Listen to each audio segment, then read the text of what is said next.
fundar enn.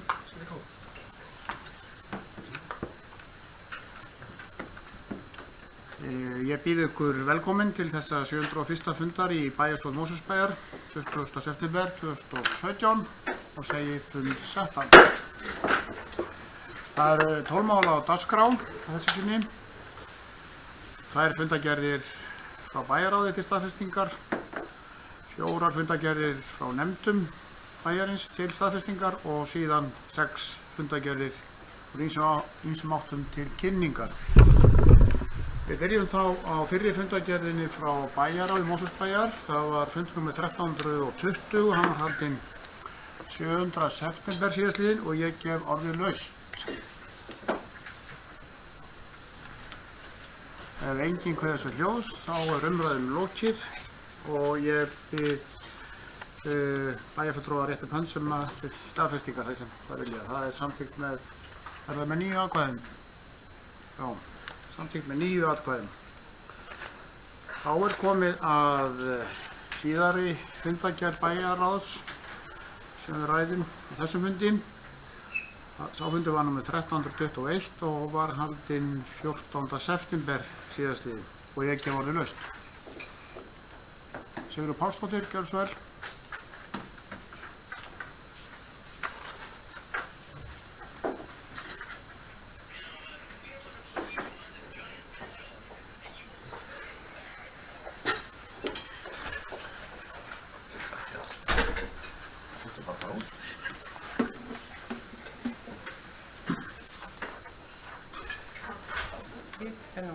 Það er dagskrá.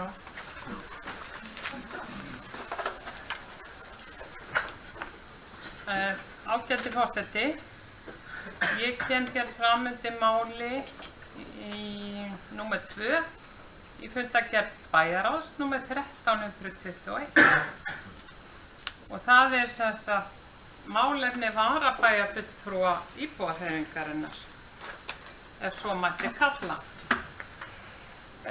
Á síðasta fundi, þetta er búið að vera tvisvar til umræðu, annars vegar 31. ágúst og svo á síðasta bæjarráðsfundi þar sem að íbúahreyfingin hefur borið upp tillögur. Fyrra málið enda með því að bæjarráð óskaði eftir því við bæjarlögmann eða lögmann bæjarins að gera greinargerð eða minnisblað þetta mál sem hann og gerði, en sú greinargerð hún tók einungis til hluta af þeirri tillögu sem íbúahreyfingin hafði verið að bera upp og sem sagt greinargerðarinnar sem að henni fylgdi og var í rauninni hluta málinu. Íbúahreyfingin fékk aðfinnslur vegna þess að tillagan var löng og þess vegna var hluti af tillögunni breytt í greinargerð sem að fylgdi málinu, en enga síður voru það mjög mikilvægir þættir sem að hefði þurft að taka á í minnisblaði, en því miður fyrirfórst að gefa bæjarlögmanni betri leiðsögn. Þannig að það var ekki gert. Á síðasta fundi bar ég síðan upp bæjarráðs, bar ég síðan upp tillögu að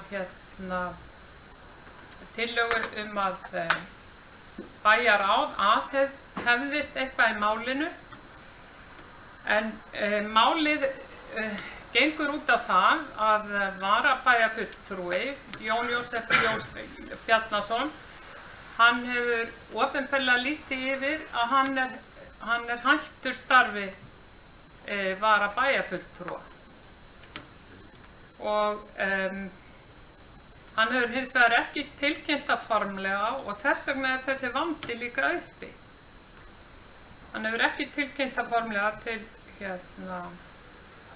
bæjaryfirvalda og þess vegna er þessi vandi uppi og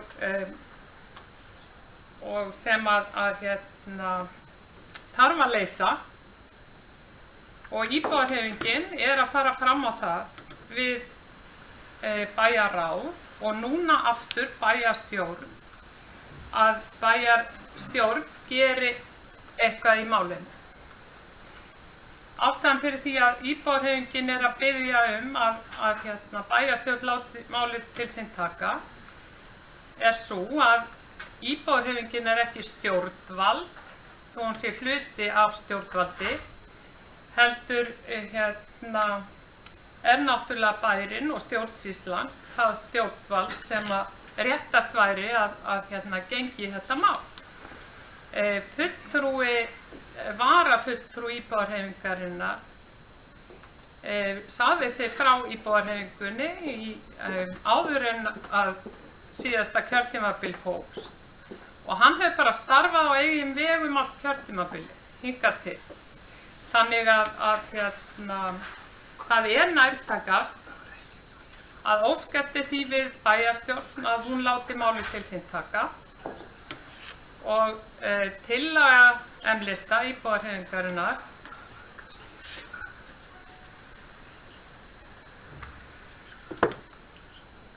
hún hljóðar svo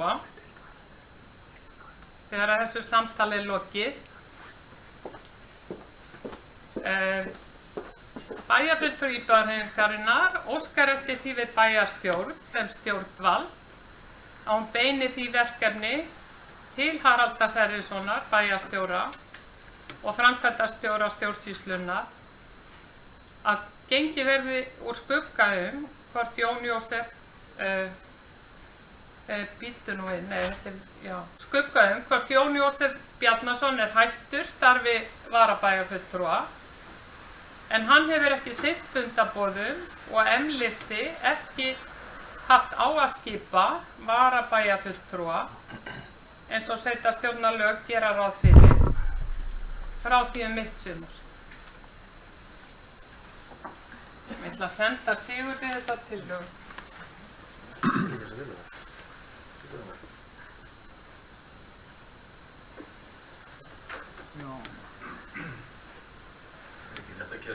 Það spurning að gera fundarhlé meðan við að fara tillöguna og bæjarfulltrúar getur tekið ákvörðun að bregðast við.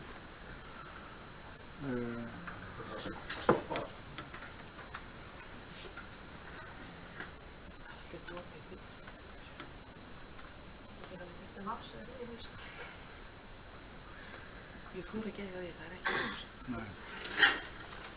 Þú ert alveg fyrir að mynda.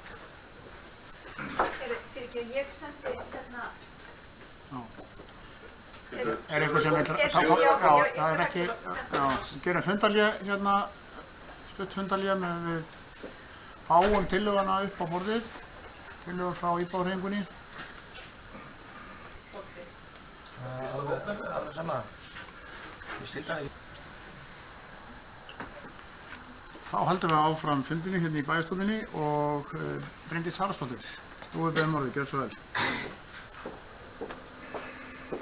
Já, forseti, við ræðum hér málefni varabæjarfulltrúa íbúahreyfingarinnar eins og það heitir í fundargerð bæjarráðs og þetta svona sérkennilegt mál í alla staði og hér liggja fyrir bókanir frá fulltrúa íbúahreyfingarinnar það að bæjarfulltrúinn telur að varabæjarfulltrúinn hafi í rauninni sagt af sér sem varabæjarfulltrúi.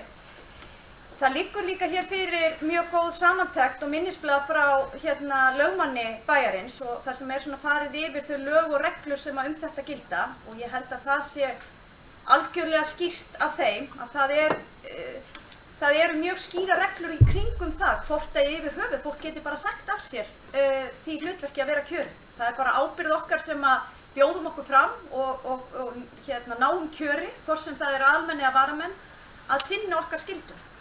Og við sem stjórnvald hér bæjarstjórn getum ekki breytt því með einum eða neinum hætti. Það segir þó í lögunum að ef að fulltrúinn missi kjörgengi þá skal hann víkja úr sveitarstjórn. Ef að hann flytur úr sveitarfélaginu þá skal hann víkja úr sveitarstjórn og ef hann missir fjárforræði. Ekkert að þessu á við, að best við vitum þetta mál.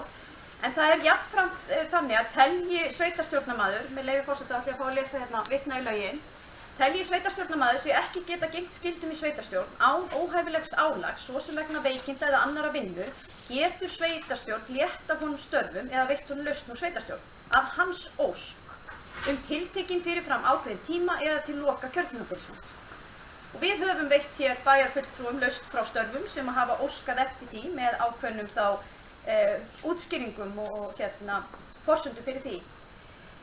Í greinargerð með þessari grein í lögunum þá segir að mikilvægt að tilliti til festu í störfum sveitarstjórnar að þeir sem kjörnir eru í sveitarstjórn geti ekki vikið úr þeim af geðþótta ástæðum einum. Það er hér vitnað í það að umræddu varabæjarfulltrúi hafi skrifað grein eða birt uppfærslu á fésbókinni og skrifað grein í bæjarblöð þar sem hann hafi lýst yfir að hann hyggist ekki sinna þessum störfum og er þá mest vísa í það að við hér séum svo ómögulega að það sé ekki hægt að vinna með okkur.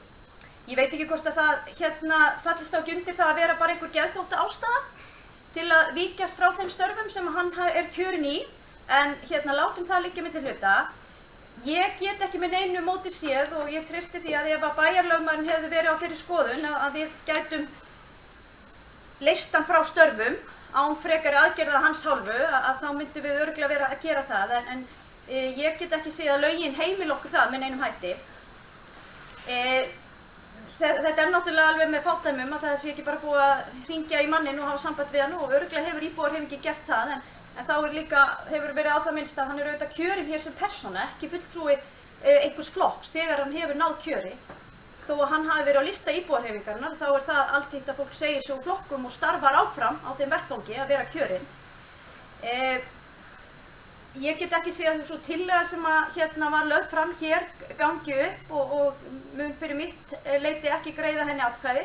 En ég velti fyrir mér hvort að það sé hægt að einfalda það mál með einhverjum hætti bara að óska eftir því að bæjarlögmaður hafi samband símleiðis við eða með tölvupósti við umræddan varabæjarfulltrúa bara með þá leiðbeiningu að hyggist hann segja sig formlega frá varabæjarfulltrúaembættinu, þá verði hann að koma hér með skriflega ósk þar um.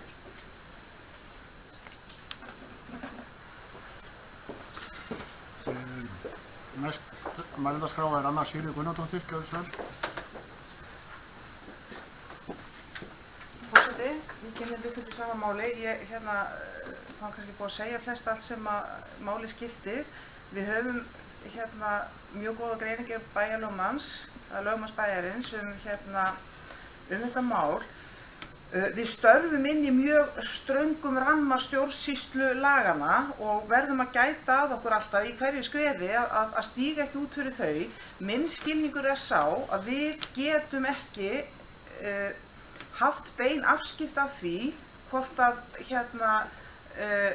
að viðkomandi varabæjarfulltrúi hættir eða hættir ekki.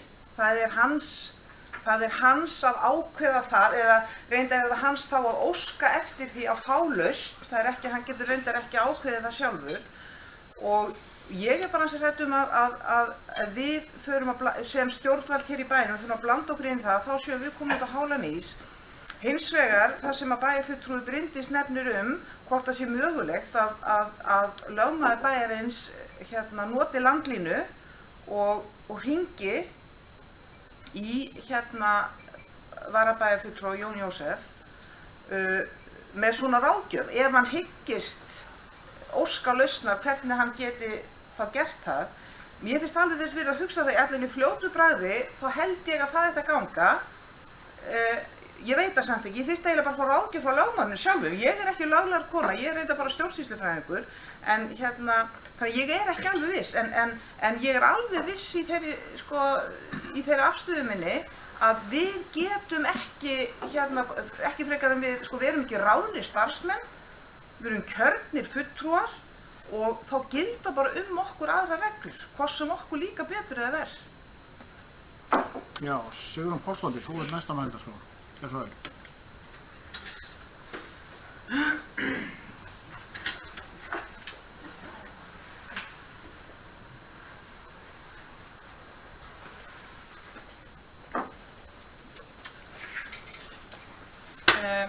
Já, ágæti forseti, það er vissulega mjög sérstakt mál að ræða og náttúrulega fordæmalaust kannski líka, ég veit það ekki. En allavega er maðurinn, hann er búinn að segja af sér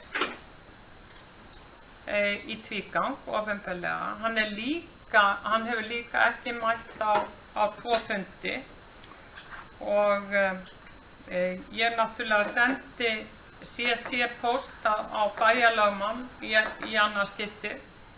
Þannig að honum er fullkunnugt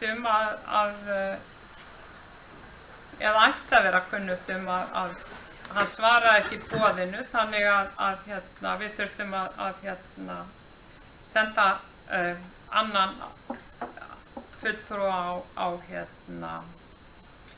fundin.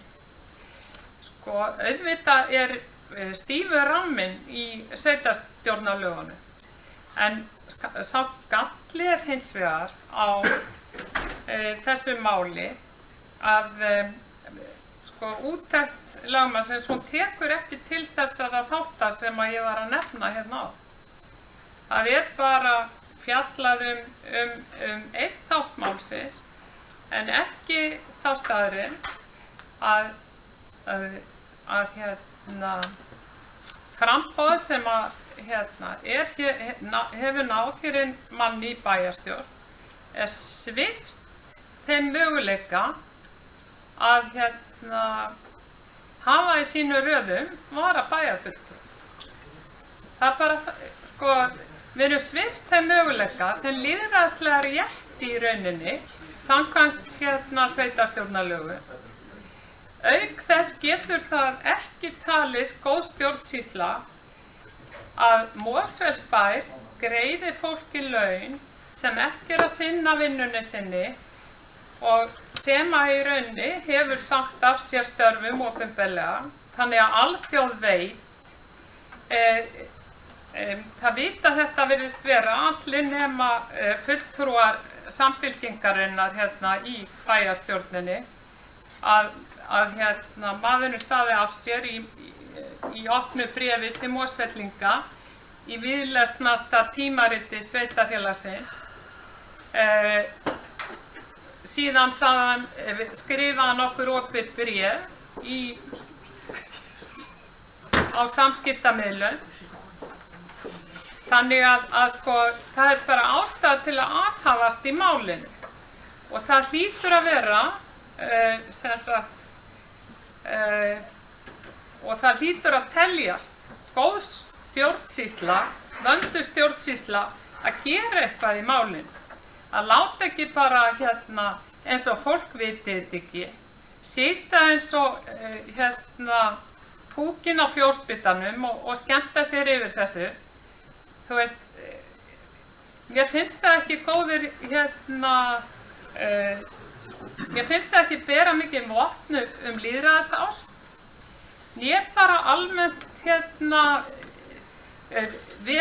bera þess merki að fólk beri hag vandara stjórnsýslu í þessu sveitarfélagi í brjósti.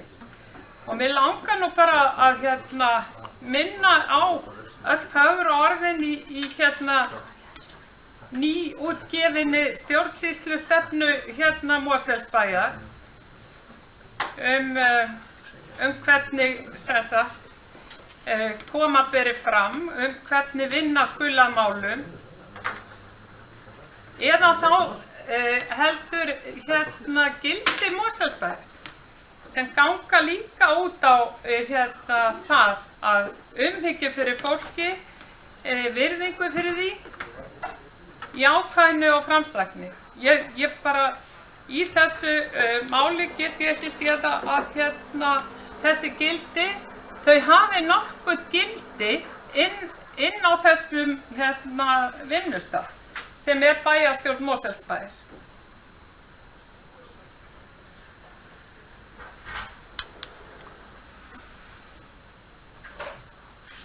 Er það saman að lokið fyrir?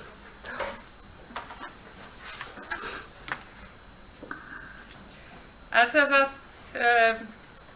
svona horfir þetta mál við mér og ég er náttúrulega ósk eftir því og ítreka það að bæjarstjórn óski eftir því við bæjarstjóra að hann reyni að ganga á skuggum það hvort að Jón Jósef hættur eða ekki. Hann hefur sagt það sjálfur og hann sinnir ekki fundarboðum, þannig að það er einsýnt að maðurinn hættur. Ég bætti einni setningu við tillöguna og í þeirri setningu kemur fram að þetta mál, að íbúahreyfingin telji brýnt að skoða þessa þætti líka, en þeir komi ekki fram í greinargerð lögmannsins. En umfjöllunum þá ekki í greinargerð lögmannsins. Já, Hafsteinn Pálsson, gjör svo vel. Ég sendi alveg nýja tillögu. Forseti, ágætu bæjarfulltrúar, ég efast ekki það eitt augnablik að fenginni reynslu af Jóni Jósef frá síðasta kjörtímabili að hann hafi ekki kynnt sér minnisblað lögmanns bæjarins, Sigurðar, og þekki alla málavextu í þeirri umræðu sem hefur átt sér stað, þannig að honum fullkunnugt þau skilyrði sem eru til þess að menn geti fengið laust frá störfum og því finnst mér þessi tillaga ekki gangu. Ég er sannfærður það, hann þekkir þetta til hlítar og mér finnst ekki eðlilegt að við séum að fá starfsmann bæjarins til þess að gefa einstökum bæjarfulltrúum eða bæjarfulltrúum leiðbeiningar það hvernig þeir eigi að fara að því að segja af sér. Það er svona að við séum með eitthvað ákall til félaga okkar hvaða aðferðum þeir eiga að beita til þess að þeir komi ekki lengur að þessu borði. Mér finnst það ekki eðlileg vinnubrögð á okkar hálfu og get ekki orðið aðili að slíkum ákvörðunum.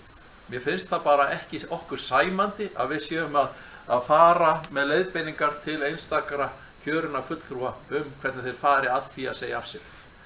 Það er eins og ég myndi telja það bara frekar einkennileg vinnubrögð á okkar hálfu að gera það og við bara okkur ber að láta kyrrt liggja hvað það varðar. Hvort að framboðið sem að hann var aðili að á sínu tíma ræði við hann en mér skilst að þessi búin að senda honum bréf og hvetja hann til þess að ganga frá málinu lögformlega. Hann bregst ekki við því og þar með liggur það alveg ljóst fyrir í mínum huga að hann ætlar ekki að segja af sér og ákvörðunin liggur bara fyrir og við það ástand búum við og hvort að það er heppilegt eða ekki, það er bara ekki okkar mat. Hann er kjörinn sem varabæjarfulltrúi í þessari bæjarstjórn og þannig virka lýðræðið. Takk fyrir. Já, Bryndís, varst þú búin að biðja orðið áðan? Já. Já, þú ert næst á Magnússon. Gjör svo vel.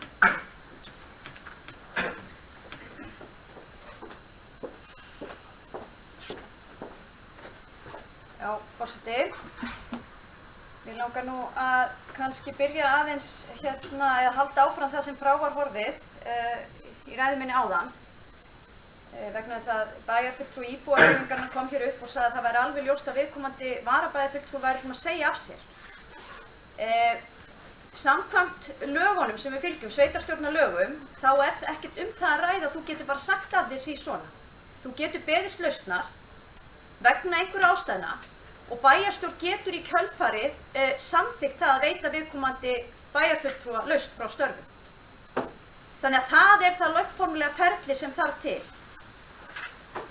Bæjarfulltrúi íbúahreyfingarinnar vill setja þetta upp í þá mynd að þessi lýðræðislegur réttur íbúahreyfingarinnar hafa starfandi varabæjarfulltrúa. Það er bara ekki svo. Ef að svo gríðarlega ólíklega vildi til að ég myndi ganga úr Sjálfstæðisflokknum og ákveða að ganga til liðs við íbúahreyfinguna, þá væri það ekki lýðræðislegur réttur Sjálfstæðisflokksins að bæta við fulltrúa í bæjarstjórn. Því við erum kjörin hingað inn sem persónur og það alveg sama á við með varabæjarfulltrúa. Hann gæti gengið til liðs við Samfylkinguna núna og verið starfandi varabæjarfulltrúi. Þannig að lögin eru gerð utan þetta til þess að halda þessari festu í sveitarstjórn. Að síðustu vil ég þá segja það að samkvæmt sveitarstjórnarlögunum þá erum við sveitarstjórnarfulltrúar sjálfstæðir í störfum okkar og við erum einungis bundin af lögum og eigin sannfæringu afstöðu til einstakra mála. Þannig að þegar bæjarfulltrúin fer hér í röksemdafærslu sinni að vísa til einkunnarorða bæjarins og hallmæla okkur hinum með einhverjum hætti á þeim forsendum að við séum ekki að fylgja því sem við höfum hér samþykkt, þá það bara fyrirgefið þvæla. Við erum bundin af lögum, lögin eru skýr hvað þetta varðar, við höfum fengið álit lögmannsins sem að segir með leyfi forseta í niðurlagi minnisblaðsins að það sé mat undirritast að á meðan umræddur bæjarfulltrúi hefur ekki beint formlegu erindi til bæjarstjórnar þar sem hann óskar eftir því að frá lausn frá störfum og ekki liggur fyrir að hann hafi mist kjörgengi bæjarstjórn ekki heimilt að veita umræddum bæjarfulltrúum lausn frá störfum. Þannig að ég trúi því í raunin ekki að bæjarfulltrúi íbúahreyfingarinnar hér sé að fara fram á það að við hinn brjótum einhverjum hætti lög. En fólk kann að hafa mismunandi skoðanir á því hvaða leið best út úr þessu fáránlega aðstöðu sem upp komin. En ég stend samt enn við það sem ég sagði hér áðan. Mér finnst við ekki geta samþykkt þá tillögu sem að liggur undir, en get fyrir mitt leyti algjörlega fallist á það að starfsmenn bæjarins hafi samband við hann og veit honum þá leiðbeiningarskyldu að hyggist hann segja sig frá störfum eins og umræðan hafi verið með hér, að þá þurfa hann að óska eftir því, óska eftir lausn frá störfum og leiðbeina þá hvernig hann myndi gera slíkt. Já, við höfum gefið sjálfum mér hérna orðið þegar ég ætla að taka til máls örstöð. Það nú eiginlega út af einni setningu sem var sögð hér áðan. Það sem að bæjarfulltrúi íbúahreyfingarinnar sagði á þá leið að M-listi væri sviptur þeim möguleika að eiga fulltrúi í bæjarstjórn. Þetta kom nú kemur líka fram í bókun M-lista, en í raun þetta nú ekki þannig að ég tel. Það hægt eins og gerist náttúrulega þegar einhver forfallast, þá náttúrulega farið í næsta mann á listan og það ef hann getur ekki mætt af einhverjum ástæðu þá bara farið þar næsta og þannig að rétturinn alveg skýr fyrir hendi og fulltrúi í þriðasæti á M-lista hefur mætt hérna á fundi. Þannig að það ekki rétt að ég tel að eins og segir í bókunin að M-listi séu sviptur þeim lýðræðislega rétti að tilnefna starfandi bæjarfulltrúa. Þetta bara virkar eins og hjá öðrum listum, en þetta náttúrulega mjög sérstakt mál eins og staðan okkur núna. En næstur á mælendaskrá Theodór Kristjánsson. Gjörðu svo vel.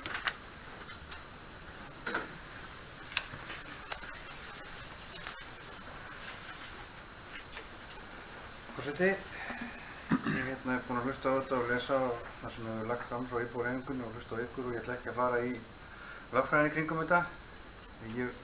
Og tek fram að ég bara býsna vel gefinn. Ég held ég sé búinn að greina þetta. Og í grunninn snýst þetta það að það einhver eftirsjá til því að 69.375 krónur í hverju mánuði rati til Jóns Jósefs, ef ég skildi rétt. Því hér í púlti var sagt áðan eitthvað þá veru að það væri ekki í lagi að vera að borga fólki úr sveitarsjóði fyrir ekkert framlag. Og líklega, og ég hef lesið það líka, og þetta hefur komið ofta fram en einu sinni, því að það líka eins og Bjarki segir hér án, forseti, að það engin vandi við það að boða næsta varamann sem þriðja sett og hefur gerst hér. Þannig ég held að snúast þessar 69.000 krónur og vinnuframlagi tengslum við það og við erum að eyða hérna tíma bæði bæjarráðs, bæjarstjórnar í þetta verkefni, 69.000 krónur. Og ég held það að hann, sem kjörinn eins og marglýsa hérna, hann hefur þetta rétt og val og hann fylgist líklega með þessu fundi, hefur lesið gögnum og veit mæta vel rétt sinn og stöðu. Þannig ég legg til að íbúahreyfingin noti sinn sína fulltrúa, bara eins og við höfum gert, ef að fyrsti kemst ekki þá við númer 2 og svo framvegis. En látum þessar 69.000 krónur kyrrt liggja. Ég held að það verði bara svo að vera, nema hann kjósi og það má alveg senda honum bréf og upplýsa honum þessa stöðu ef hann svo kýs. En ég virðum eins og bæjarfulltrúi Bryndís sagði hér rétt okkar allra.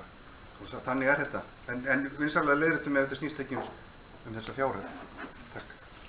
Já, Kolbrún, þú ert, nei, þá er það Sigrún Pálsdóttir.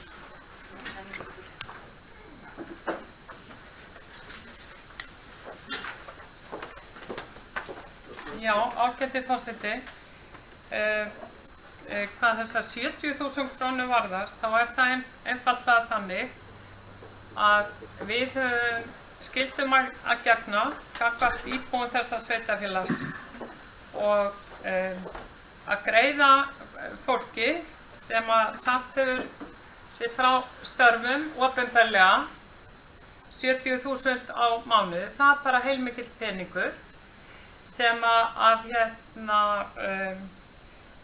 við í íbúahreyfingunni teljum ekki rétt að sveitarfélagið ráðstafi þangað sem það er að ráðstafa þessum peningum vegna þess að maðurinn hefur sagt af sig. Og það er alveg ljóst að bæjarráð sem að fer með fjármálastjórn sveitarfélagsins, það hlýtur að vera,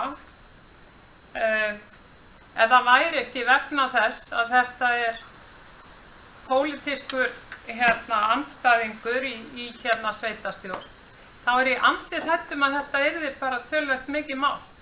En af því að málinu er þannig háttað að hinn framboðin sjá sér ekki hag í því að íbúahreyfingin njóti þess sem hún ætti að fá að njóta í þessu sambandi, þá eru þessi mál að þróast eins og þau eru og þess vegna erum við að eyða í þetta miklum tíma. En okkur í íbúahreyfingunni finnst sem sagt ekki rétt að greiða fólki laun, hvað sem að það er Jón Jósef eða hver svo sem það sem er ekki að vinna vinnuna sín, og hann hefur meira að segja haft fyrir því að segja sig frá því opinberlega að vera í þessari vinnu. Og það er vandamáli. Svo hvað var það Bryndís, þetta dæmi sem hún nefndir var óheppilegt þegar hún myndi segja það úr Sjálfstæðisflokknum sem reyndar er í miklum vandræðum þessa dagana og ganga í íbúahreyfinguna, þá værið þú allavega með vega, ef að þú gerðir það, þá værið þú allavega með tengingu inn í nefndir og ráð. Það er hins vegar varabæjarfulltrúi, eða það er hins vegar Jón Jósef ekki. Hann hefur engar slíka tengingar og það er náttúrulega mjög sérstakt að sveitarstjórnarlög séu ekki betur samin en svo að þetta fyrirkomulag geti þrifist. Vegna þess að lífæð bæjarstjórnarstarfsins er náttúrulega það sem gerist í nefndunum. Og við nefndirnar hefur þessi maður engin tengsl. Þannig að það má eiginlega segja það að hann sé ófær að sinna starfi sínu svo sem vel sé, vegna þess að hann hefur ekki þessa tengingu sem að starf framboðana býður upp á. Þú færð upplýsingar störf nefndana á vettvangi Sjálfstæðisflokksins, eflaust eins og við í íbúahreyfingunni fáum líka. En þetta er eitthvað sem að Jón Jósef hefur staðið fyrir utan og því sem sagt þó svo að hann yrði titlaður varabæjarfulltrúi íbúahreyfingarinnar, þá er hann ekki að mæta hér á fundi sem okkar fulltrúi, vegna þess að hann hefur ekki hugmynd það sem er að vera í nefndunum eða það sem að okkar fulltrúar hafa þar fram að færa yfir höfuð. Þannig að þetta er miklu stærri vandi en sá sem að þið viljið vera að láta og mér langar aftur að bera upp þessa tillögu að bæjarstjórn geri það sem í hennar valdi stendur til þess að leysa úr þessum vandamálum. Já, Theodór var að byrja með orði svo að það fórst að gera fundarhlé þegar hann hefur lokið máli sinni. Forseti, takk fyrir þetta Sigrún. Ég endurtek að mér finnst óþarfi þessu máli öllu saman að gefa allavega, ég skynja það þannig að við hér í einhverjum öðrum stjórnmálaflokkum eða hópum varum hér andstæðingar þegar kemur að þessu. Ég lít alls ekki svo á. Ég myndi standa hérna og segja það nákvæmlega sama ef það ætti við þig Sigrún. Ef að þú væri svo sem að væri Jón Jósef, ég myndi gera nákvæmlega það sama. Ég eina sem ég er að segja það er búið að fara yfir þetta, það liggja fyrir álit, það liggja fyrir lög stöðu hans og hann með þennan rétt, hann veit fullvel af honum. Og við getum ekki hér svipta þessu. Það er hægt að leiðbjörnum og allt í góðu eins og komin fram tillaga hér og ekkert að því. Og þessar 69.000 krónur, það fara þá bara eitthvað annað. Ég er ekki að gera ég er bara með greina hvað þetta snýst og mér heyrist að snúast 69.000 krónur. Við erum að eyða til miklu tíma og orku í þetta. Og ég vil ekki gera þetta að einhverju flokks pólitísku máli, bara langt frá því. Þetta er bara réttur og ég vil að þið myndu líka koma svona fram við mig. Og eins og ég myndi gera við þig og þetta er ekkert með flokkað að gera. Þetta er bara bundið í lög. Það er bara þannig. Og ég veit bara það og þú hefur oft sagt að okkur beri að fara og hafa þau í heiðri og virða þau. Og það erum við að reyna að gera hér. Og það hefur ekkert með andúð á einum að gera það flokkspólitík, langur vegur frá. Og mér finnst svo leiðilegt að upplifa það. Að ég er að segja þetta svo satt. Ég var bara að reyna að greina niðurstöðuna. Mér finnst svo oft koma fram þessar 69.000 krónur sem ætti að rata til annarra. Ég skil það. En valið er hans. Og hann veit það líka. Og ég myndi mæta hérna líka þá þessi fyrir 34.000 krónur, ég var númer 3. seti. Þannig er það bara. Síðan verður hann í komandi kosningum að reyna þá að gera grein fyrir þessu til fólks sem vil greiða honum atkvæða nýju. Og það getur reynst honum erfitt. Eða mögulega, ég veit það ekki. En ég bara segja það. Og ég vil koma til kosninga ef ég gera það aftur, þá myndi ég vilja koma svona fram eins og ég er hér. Þetta snýst bara þetta í mínum huga. Já. Og ef þú ert að fylgjast með Jón Jósef, þá bara, já, gangi þér allt í haginn, sko. Takk. Já, við gerum hérna stuttfundarhlé. Má ég aðeins? Nei, það er fundarhlé. Ég var búinn að beðja um Já, reyndar það. Nei, sko, þú bara gera fundarhlé fyrst. Það er fundarhlé. Já, við heldum það áfram með fund bæjarstjórnar og við vorum að ræða hér mál númer 2 í fundargerð bæjarráðs frá 14. september. Það verður orðið að ráði að tillaga lista íbúðarhreyfingarinnar sem var hér lesin úr ræðustóli áðan er dregin til baka og verða ekki frekari umræður þetta mál að sinni. En það er ennþá hægt að biðja orðið þessa fundargerð. Það var reynda bara 2 mál á þessum fundi 14. september. Orðið er laust og enginn kveður sér ljós. Það var umræðin lokið. 1321 umræðum er lokið og þeir sem samþykkja þessa fundargerð frá 14. september eru bennir að rétta upp hönd. Það er samþykkt með 9 atkvæðum. Þá er komið að fundargerðum nefnda og 4 eru þær að þessu sinni. Fyrst er það fjölskyldunefnd. Sá fundur var haldinn 4. september síðastliðinn. Orðið er laust þá fundargerð. Sigurður Pálsdóttir, gjörðu svo vel.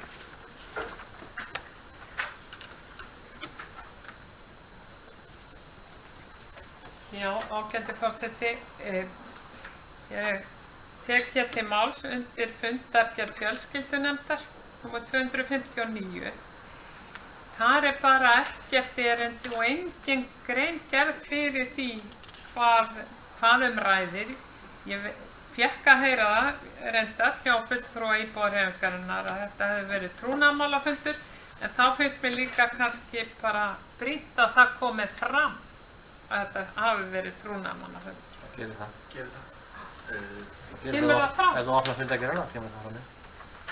Já, en það kemur ekki fyrir sjónir almenning sem að sjá fundar. Öll barnaverndarmál eru Þú það sé inn á vefnum, kemur það fram þannig. En Hafsteinn Pálsson hefur beðið orðið, gjör svo vel. Fundarboðinu kemur ekki fram. Forseti, í þessu fundarbóði þá kemur ekki fram að eins og venjulega að fyrsta mál barnaverndarmálafundur og síðan bara að ekkert sé bókað, það endur einfallega bara til málstóku og ekki neitt.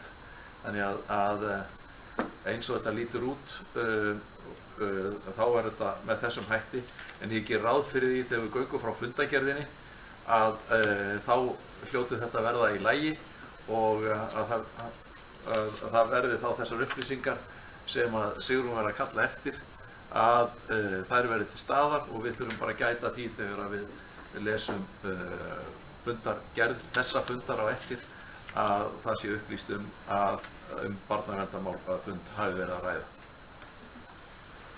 Já. Orðið er ennþá laust þessa fundargerð, engin kveðs og ljós, umræðu lokið og ég bið þá rétt hönd sem staðfesta þessa fundargerð frá fjölskyldunefnd Mosfellsbæjar. Hún er samþykkt með 9 atkvæðum og þá er komið að íþrótta- og tómstundanefnd Mosfellsbæjar. Sú nefnd hélt fund 7. september síðastliðinn og orðið er laust þá fundargerð. Engin kveður til ljóðs, þá er umræð. Þetta beðum orðið, Sigrún. Já, gjör svo vel, Sigrún.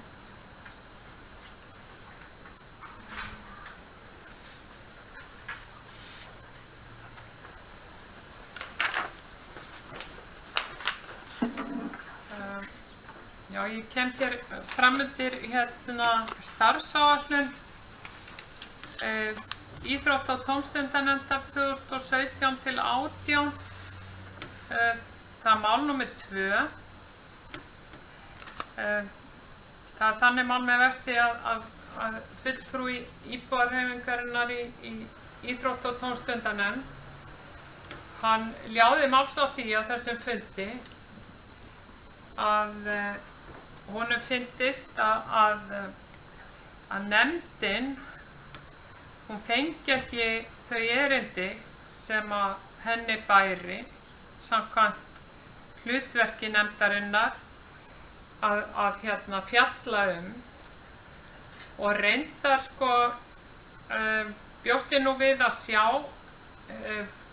fulltrúa íþrótta- og tómstundanefndar á fundinum, en af því að hann er ekki þá er kannski erfitt að ræða þetta mál. En það eru allavega ýmis mál sem að ekki hafa komið inn á borð íþrótta- og tómstundanefndar sem að fulltrúa íbúðarhreyfingarinnar í nefndinni þykir ástæða til að komi þar inn á borð.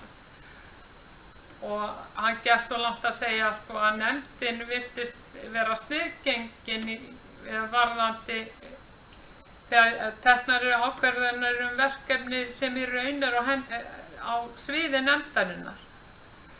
Og hann nefndi í þessu tilviki meðal annars stofnun ungmennaráðsins. Og ég skoðaði það aftur í tíman í fundargerðunum og það var ekki fyrir seint og síðir þegar búið var að ráða starfsmann sem að það kemur inn á borð íþrótta- og tómstundanefndar, þó svo að þetta heyri undir að sjálfsögðu ætti að hafa samráð við nefndina þetta. Það er ekki fyrir þess að... Þetta er að tala ungmennahúsið? Jú, hvað sagði ég? Ungmennaráð? Já, fyrirgefðu, ungmennahúsið, fyrirgefðu. Að stofnun ungmennahús sem að kemur ekki inn á borð íþrótta- og tómstundanefndar fyrir búið að að ráða starfsmann í hlutastarf í varðandi það verkefni og það verður nú ekki annað sagt um það en að það sé ansi mikill samráðsskortur að nefndin fá ekki þetta inn á borð til sín fyrir en allt klappa og klárt. Og ég sá meðal annars eitt minnisblað frá Birni Þráni sem þá var framkvæmdastjóri fræðslusviðs, þar sem hann leggur það til að haft verði samráð við nefndina. Það var óvart 13 mánuðum áður en að þetta kemur inn á borð nefndarinnar sem hann er að leggja þessa til. En svo er ýmislegt fleira. Ég man til dæmis að þegar að verið var að vinna að tillögum Helgafeldsskóla og þá lagði ég til að bygging íþróttamannvirkja í tengslum við skólastarfi yrði sett á dagskrá íþrótt- og tómstundaráðs. Það var ekki sjálfsagt mál reyndar til að byrja með, en ég held að hafi samt enda með því að það fór fyrir nefndina. Síðan var þetta með verkefnið Okkar Mosó. Það er náttúrulega voðalega fínt að ég boða til íbúakosninga og alveg sjálfsagt mál og bara skemmtilegt, en það ætti samt að vera samstarf við íþrótta- og tómstundanefnd þegar að verið er að fara í gegnum tillögur og skoða tillögur og svo framvegis.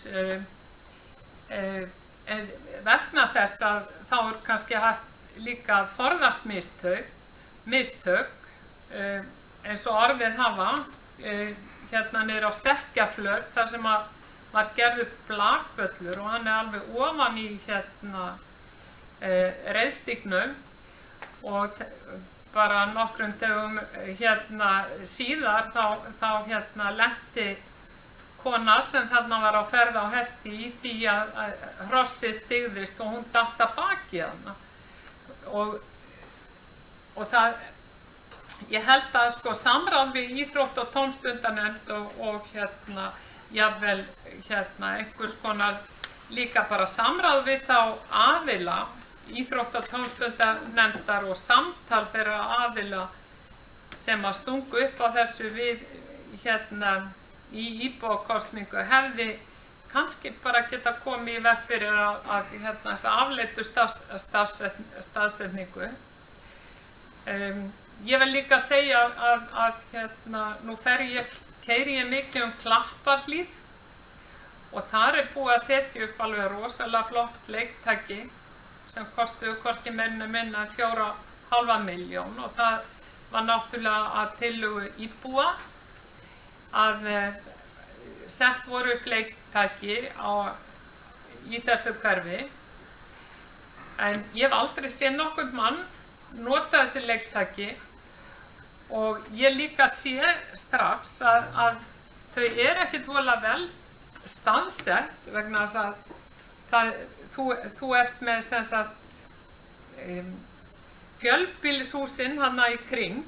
Sigrún, má ég biðja að halda við málefni, starfsáætlun, íþrótt- og tómstundanefndar? Já, þetta er starfsáætlun. Þetta er þessi leiktæki? Jú, þetta er starfsáætlun, Bjarki. Já, við erum að ræða hana, en leiktækin í Klapparhlíð eru þegar starfsáætlun? Já, við erum að ræða um að nefndin og fulltrúa nefndarinnar, þeir telja sig ekki fá þau verkefni inn á borð til sín sem þeir ætti að fá samkvæmt starfslýsingu nefndarinnar. Og oftar en ekki, ég get líka bara haldið áfram út frá því, oftar en ekki fá þeir bara mál til kynningar og einhvern veginn er vægi nefndarinnar ekki það sem það ætti að vera. Það er einfaldlega virðist vera að það sé hlaupið frá hjá nefndarinnar. En hvað þessi tæki hann í Klapparhlíð varðar, þá hefði náttúrulega átt þessi dagskrárliður, okkar Mosó, að vera, eða þetta verkefni, okkar Mosó, að vera unnið í mun meira samráði við íþrótta- og tómstundanefnd. Ég tók líka eftir því að sko, íþrótta- og tómstundanefnd fékk inn á sína dagskrá nokkur upptalningu á nokkrum verkefnum sem forstöðumaður þjónustu og samskiptasviðs taldi að kæmi nefndinni við. En ég verð að segja að það vantaði til dæmis þessi bæði verkefni inn í þá upptalningu sem að ég hef verið að ræða hérna, bæði þessi leiktæki í Klapparhlíðinu og Blakvölli. Þannig að það þyrfti að efla nefndina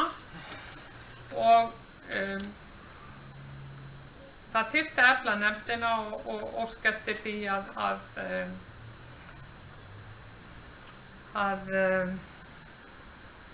hún fái þau verkefni sem undir hann að heyra inn á sitt borð. Já, það er 3 beðið morðið, næstur á mælendaskrá er Ólafur Ingi, þessu vel. Forseti, það er kannski svolítið erfitt fyrir mig að fara. Ég satt nú ekki þennan fund, það var að maður sem satt þennan fund, þannig að ég get nú ekki get ekki hér enduróma þær umræður sem voru á þessum fundi. Ég er sammála Sigrúnu Pálsdóttur það að vissulega er æskilegt að efla nefndina. Ég tek alveg heils hugar undir það, tala fyrir því. Varðandi þessa starfsáætlun, þá sýnir mér hún nú reyndi að vera í nokkuð góðu samræmi við samþykkt nefndarinnar, það er að segja hvert hlutverk hennar er. Það má síðan alltaf deila um það hvort að þau mál, og ég hef nú reyndað kvartað yfir því í nefndinni og talað fyrir því að ég hefði viljað fá fleiri mál þarna inn sem við ættum að fjalla þannig hlutið tekið undir það.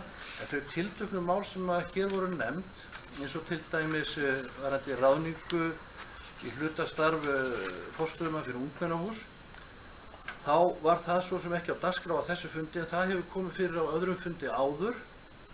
Og það var lagt fyrir, og vísu er það ekki hlutverk íþrótta- og tómstundanefndar að ráða starfsmenn. Það er ekki, hún fer ekki með það vald.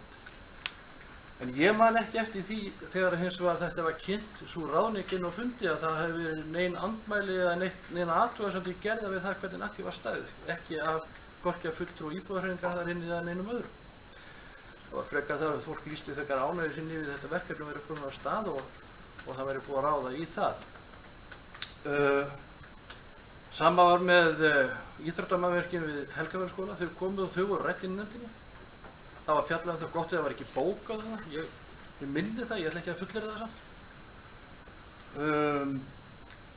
Síðan varðandi okkar Mosó. Ég get alveg tekið undir það að það mætti kannski vera í svona tilfellum þar sem að við slík starfsemi, þar að segja það sem er í okkar verður ráðist í úr okkar Mosó sem er náttúrulega ákveði í bókostningu og fer eftir þeim fjárveitingu sem eru í það lagt, að vissulega mætti það koma inn á borð nefndarinnar. Ég hins vegar er ekki viss um það endilega að það hefði breytt miklu með staðsetningu á þessum Blakvelli, hvort að það hefði komið inn á að þetta hefði komið inn á borð íþrótta- og tómstundanefndar. Við erum náttúrulega svo sem einhver sérfræðingar í staðsetningu. Og er nú þannig að ég vil nú frekar treysta á þá sem eru fagfólk í þessum fögum, eins og til og með þeir sem að vinna við þetta hér hjá bænum og setja það upp. Mér finnst að mörguleyti þetta mjög vel heppnu framkvæmd þessi með Blakvöllin. Það er þó einn gagnrýni komið þar, fyrst ég byrjar að tala um það, þá kannski komað hér á framfæri að fólk hefur kvartað yfir því að það vanti þarna salernisaðstöðu. Þegar fólk kemur þarna á stekkjarflutun og vill hafa huggulega fjölskyldudag með nestumessur og slíkt, að það vantar þarna salernisaðstöðu. Það er eitthvað sem ég held að ætti að vera tiltölulega létt að bæta úr og við ættum að hafa í huga fyrir næsta sumar. Annað hef ég svo sem ekki út af þetta að segja. Ég vænti þess að við kannski ræðum þetta bara á næsta fundi íþrótta- og tómstundanefndar ef það hefur verið eitthvað sem að hefur, ef mann telji eitthvað skorta og einhver verkefni sem að þeim er hugleikið og finnst það ætti að taka fyrir. En ég vil hins vegar alveg, og ég tek alveg hins vegar, ég vil auka hlutverk íþrótt- og tómstundastarfs eins og annarra nefnda. Hafsteinn Pálsson, gjörðu svo vel. Forseti, aðeins þessa umræðu og ég held ég geti stytt mál mitt nokkuð í ljósi þessum að Ólafur Ingi er búinn að rekja. Ég man ekki betur varðandi Helgavíkurskólann en að við höfum fengið ábendingar í fræðslunefnd það frá íþrótt- og tómstundanefnd að þessi er gætt að þetta skólamannvirki sem ég lít svo á að eigi fyrst og síðast að vera skólamannvirki, að það myndi nýtast hinnu frjálsa starfi einnig.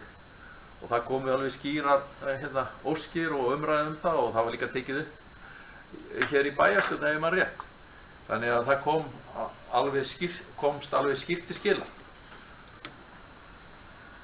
Nú varðandi ungmennahúsið að það hefði nú verið hæg heimatökin að fjalla það. Ég held að tillögur hafi legið fyrir það í allavega ár áður en að það var tekin ákvörðun að það yrði að veruleika.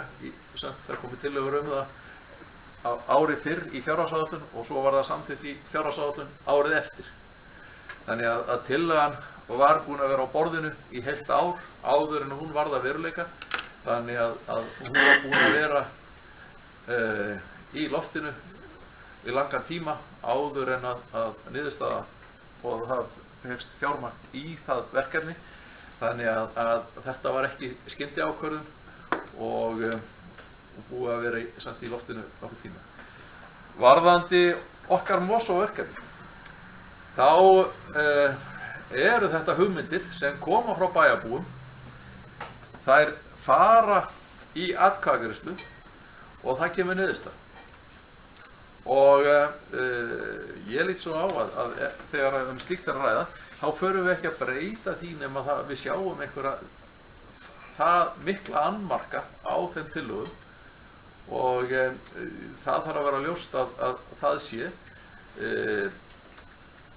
Það liggur reiðstígur meðfram gólfvellinum, það gengur upp án vandræða, að ég best veit, meðfram í gegnum hann.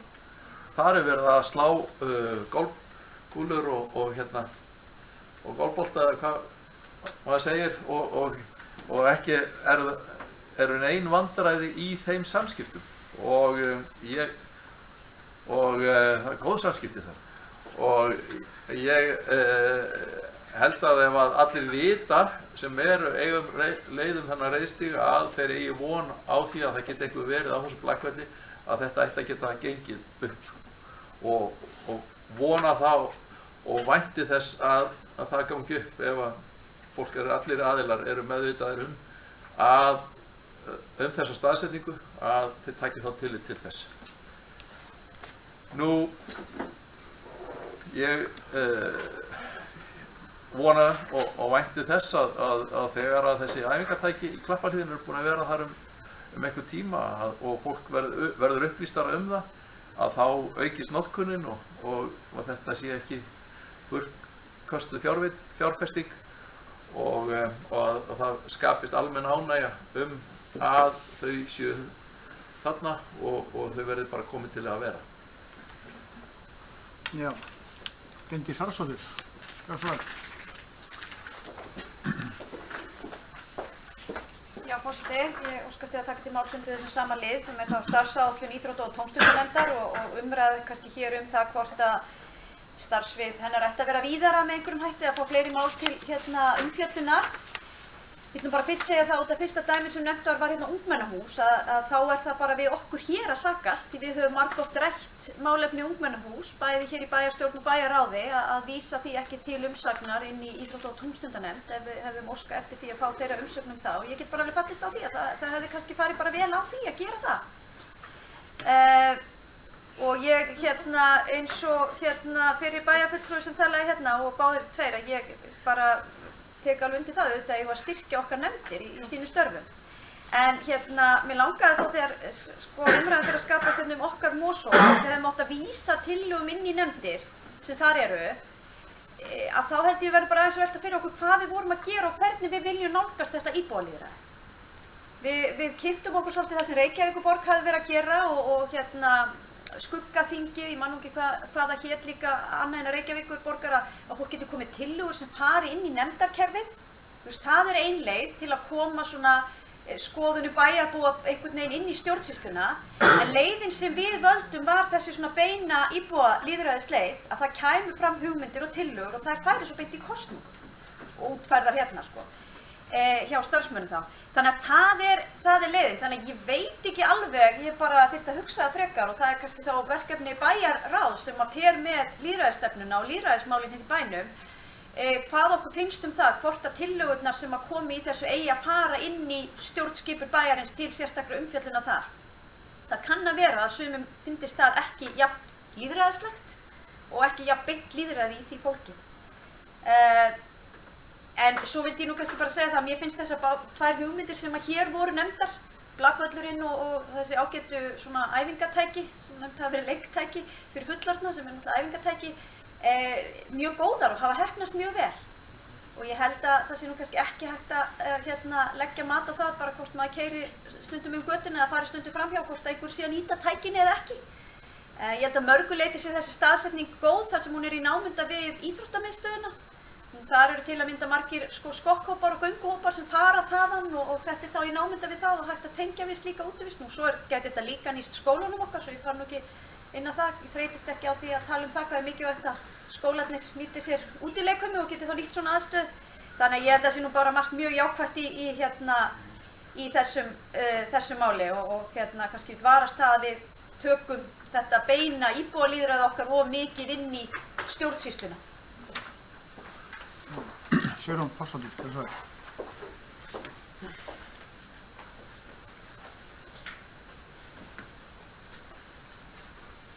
Já, ágæti forseti.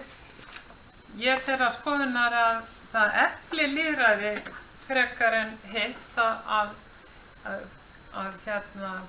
allir eigi samtal og íþrótta- og tómstundanefnd, hún gegnir þessu hlutverki hérna í Mosfellsbæ að hafa eftirlit og umsjón með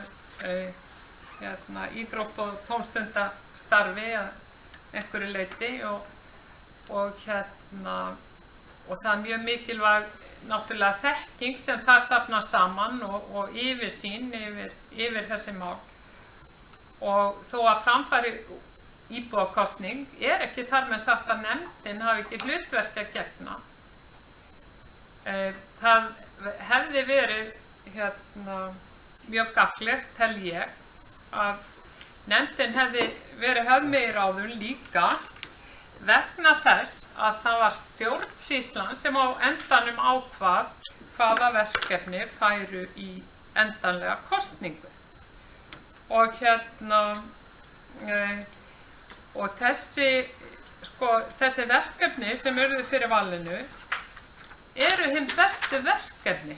Þetta snýst ekki verkefni sem slík, þessi umræða að þetta hafi ekki komið inn á borð íþrótta- og tómstundanefndar. Heldur að það hefði verið skynsamlegt vegna þess að það eru ákveðnir annmarkar þó svo að bæði verkefni séu góð, þannig að æfingatækin í Klapparhlíð og Blakvöllurinn, þó að hvort tveggja sé mjög þarft og gott, þá hefði verið hægt að skoða þetta betur og finna betri staðsetningu. Þannig að þeir sem að fara í þessi æfingatæki, þau séu ekki þarna bara fyrir framan gluggana hjá stórum hópi fólks að gera sínar æfingar. Það þarf sérstök svæði fyrir svona æfingatæki.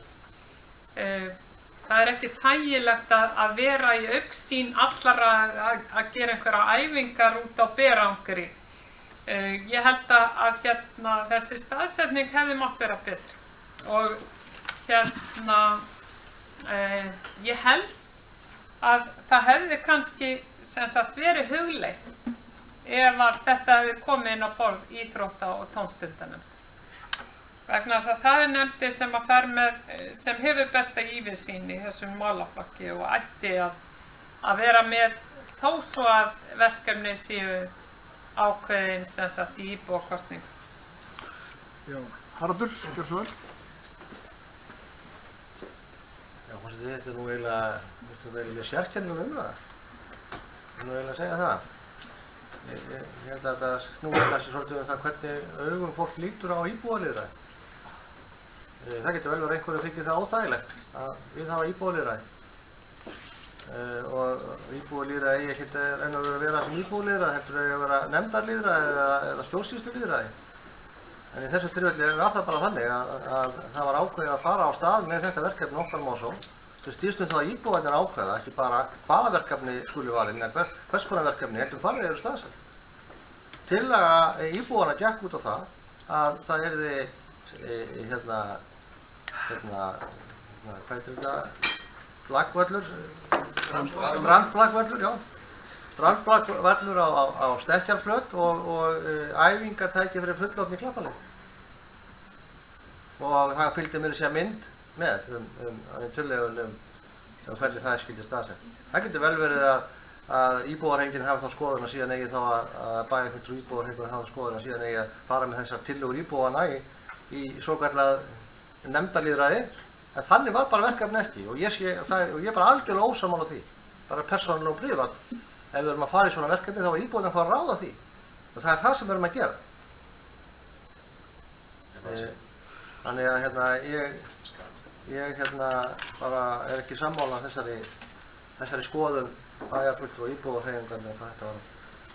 Já, ég lít nú svo á að umræðin sé nú lokið hérna, þú ert ekki við morði... Umræðin sé lokið um þetta mál, þú búið að tillögu um þetta mál? Starfsáætlun. Starfsáætluna. Er hún tilbúin svo getur senda á ritara eða? Það gerir fundarlíða. Viltu ekki óskar eftir fundarlíði til að semja tillöguna? Jó.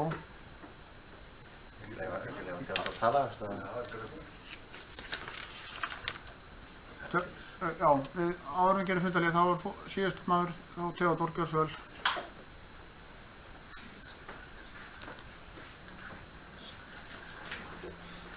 Ég hjó bara eftir því í orðum Sigrúnar það sem að ræða einmitt okkar Mosó að þrátt fyrir að starfsmenn hafi lagt á sig mikla vinnu þá eru allar ákvarðanir teknar af bæjarráðs og bæjarstjórn. Þetta er ekki bara ekkert svona þetta fór í gegnum þetta kerfi sem við höfum hér. Við unnum að þessu samþykktum og kerfum í gegn, þannig að þetta er ekki bara eitthvað sem datt af himnum og Já, forseti gerir þá stutt fundarlíða með við býðum eftir tillögunni. Já, hún er bara til... Já. Það var góð. Já, eftir til...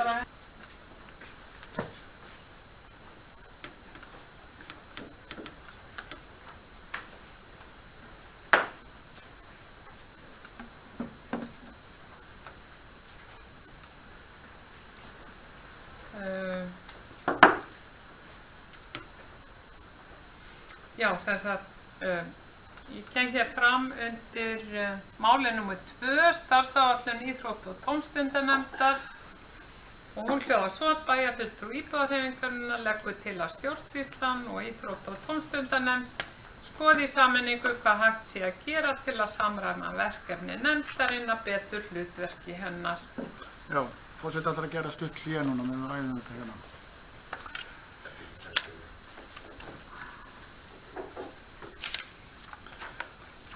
Við höldum áfram með fundinn og Signa Pálsdóttir, hérna, þú hefur orðið, gjör svo vel.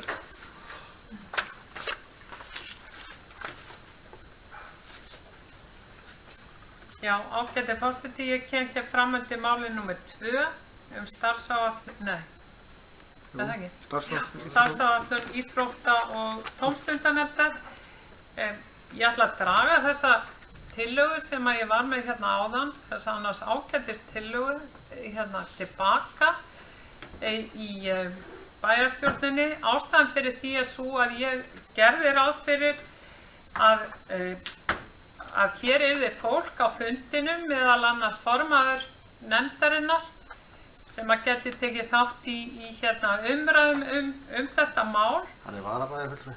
Já, hann hefur setið ansi marga fundi upp á síðkastið hann Rúnar og hérna mér fannst sem sagt, en það var ástæðan fyrir því að hérna það er ástæðan fyrir því að ég dreg tillögu mína tilbaka er sú að hér er engin viðstaddur sem var á þessum fundi. Ekki formaðurinn.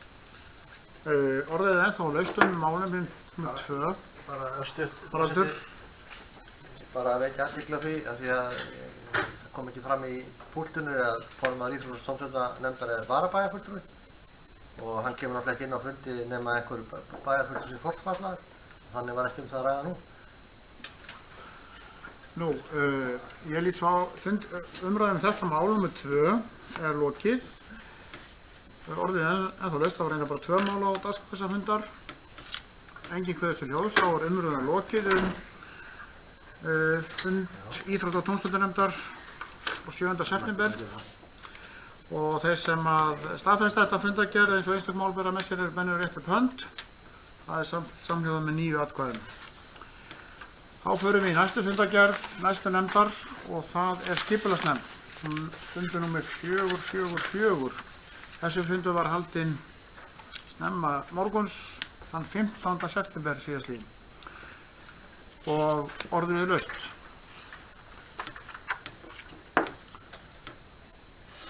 Nú, engin Kolbrún, vilt þú? Já, hröð.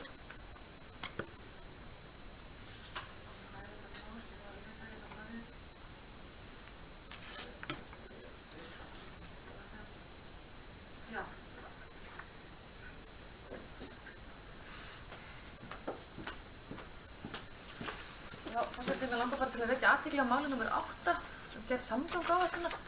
Þetta sem metnaðarfullt verkefni sem að bærinn er að fara í og svo framkemur í blaðinu þá verður þetta gert í samvinnu við ráðgjafafyrirtæki eða verkfræðistofu eða hvað er þetta sem að skrifa þetta blað.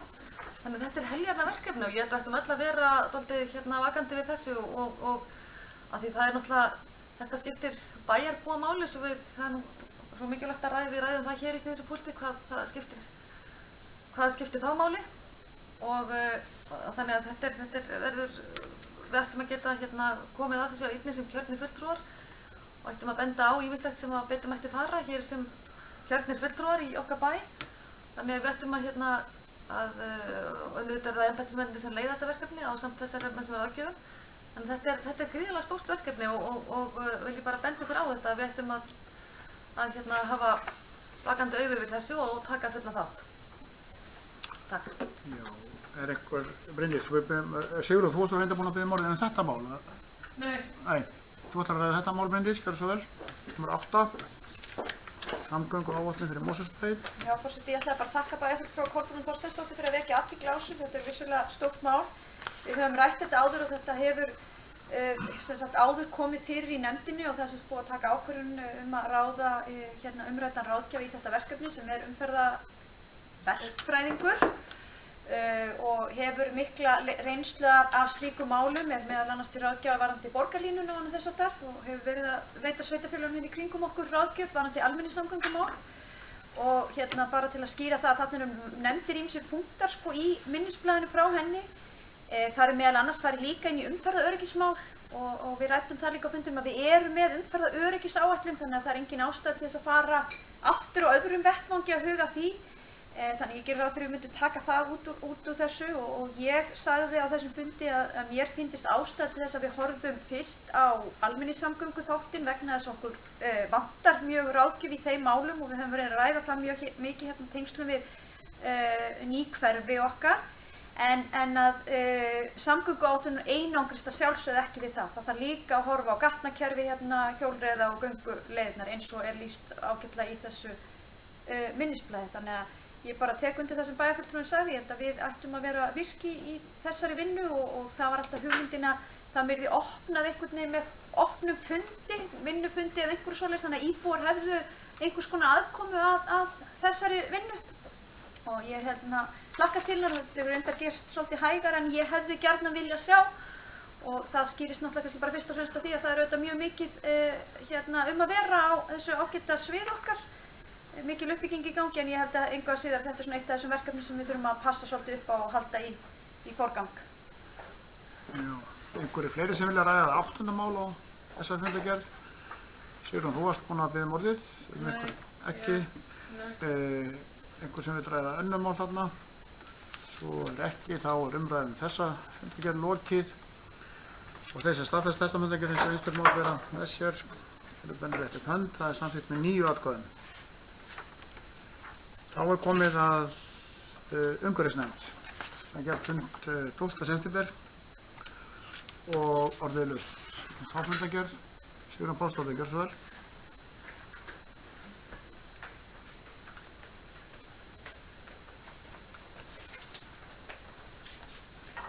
Já, ágæti forseti, ég kem hér fram undir máli númer 1, reglur framkvæmdir á viðkvæmum svæðum. Það er þannig mál með vexti að íbúahreyfingin lagði til við gerð síðustu fjárhagsáætlunar að unnin yrði handbók eða leiðbeiningar fyrir framkvæmdaraðila sem er að vinna á viðkvæmum svæðum, á viðkvæmum náttúrusvæðum í Mosfellsbæ, og fyrstu drög eða mjög lausleg drög að reglum þetta efni voru lagðar fyrir fund umhverfisnefndar núna síðast, en þá að halda áfram þessari umræðu af því að þetta voru bara lausleg drög, þannig að það kemur ekki lausn í það mál fyrir en næst. En enga síður langar mig að fagna því að verið sé að vinna að þessu verkefni og það sé komið á þetta stig. Og stefnir svo.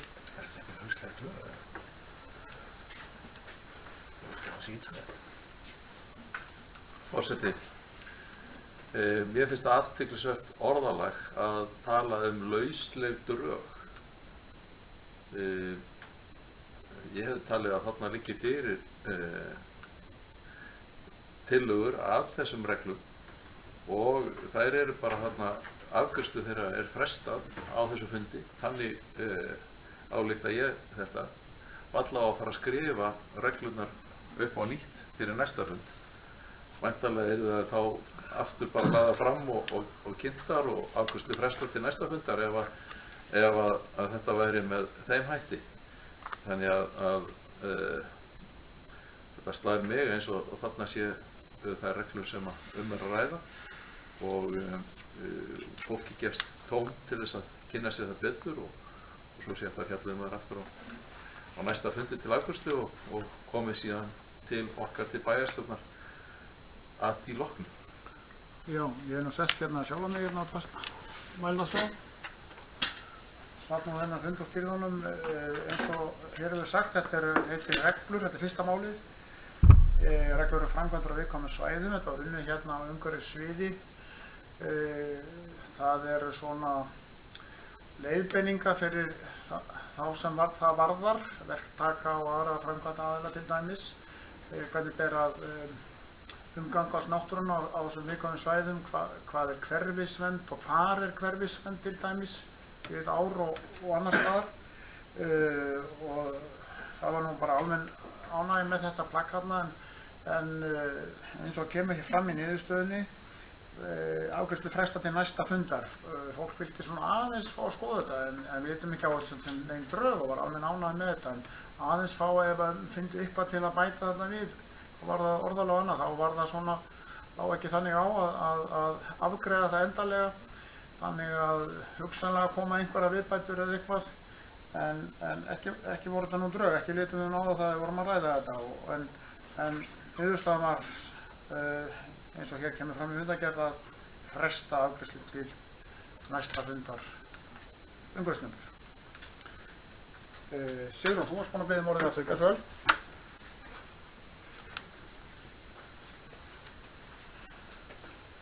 Já, ágæti forseti, mig langar aðeins að svara Hafsteini.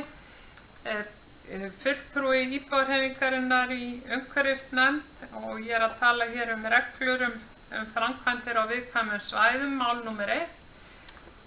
Fulltrúi íbúðarhreyfingarinnar í umhverfisnefnd gerði athugasemdir við þessar reglur og honum var þá tjáð á fundinum að þetta væri galopið plagg.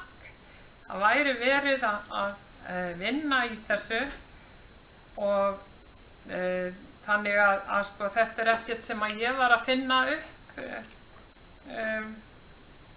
Hafsteinn, heldur var þetta kynnt þannig að þarna væri alls ekki neitt endanlegt verkefni að ræða. Heldur, og þess vegna líka var þessu frestað og fólk beðið að senda tillögur breytingatillögur sem sagt fyrir næsta fund umhverfisnefndar. Já, ég lít svo að þessu máli umræðum þetta mál sé lokið, umhverfisnefnd.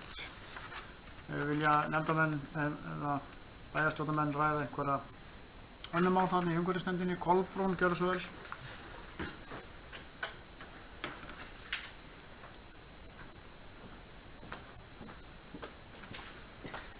Forseti, ég er öll í samgöngumálunum. Við erum bara stödd í miðri evrópskri samgönguviku akkurat í dag og þið kannski tekið eftir í þessum skjölum sem þarna fylgja að það er heilmikil dagskrá og þá var einmitt gefið út í dag nýtt hjólakort hér af bænum, mjög metnaðarfullt og flott. Og á morgun á að vígja rafhleðslustöðvar við íþróttamiðstöðvarnar að Varmá og Lágvelli. Og á föstudaginn verður síðan málþing hjólreiðar, við sem að Bryndís mætið þangað, í Hafnarfirði. Og já, á sunnudaginn var þessi vinsæla hjólaþrautabraut sett aftur á miðbæðartorgið. Og ýmislegt búið að gerast þar fyrir krakkana, þannig að ég held að Mosfellsbær hafi skilað inn mjög góðri dagskráin fyrir þessa viku. Þannig að ég sit í undirbúningsnefnd með fulltrúum frá sveitarfélögum á höfuðborgarsvæðinu. Þannig að þessi dagskrá er eiginlega svona segja með þeim betri sem hefur komið inn. Ég var mjög stolt af okkar fulltrúa frá Mosfellsbæ sem að koma inn með þessa dagskrá. Þannig að þannig ég vildi bara svona benda á þetta og svo er bíllausi dagurinn á föstudaginn líka. Ég veit það. Þetta er samt Rímó. Einhverju fleiri sem að vilja ræða þetta mál, nummer 4, sem Kolbrún var að ræða. Þá er umræðan það mál lokið, en Sigrún, þú varst búin að biðja orðið. Já. Eitthvað annað mál, gjörðu svo vel.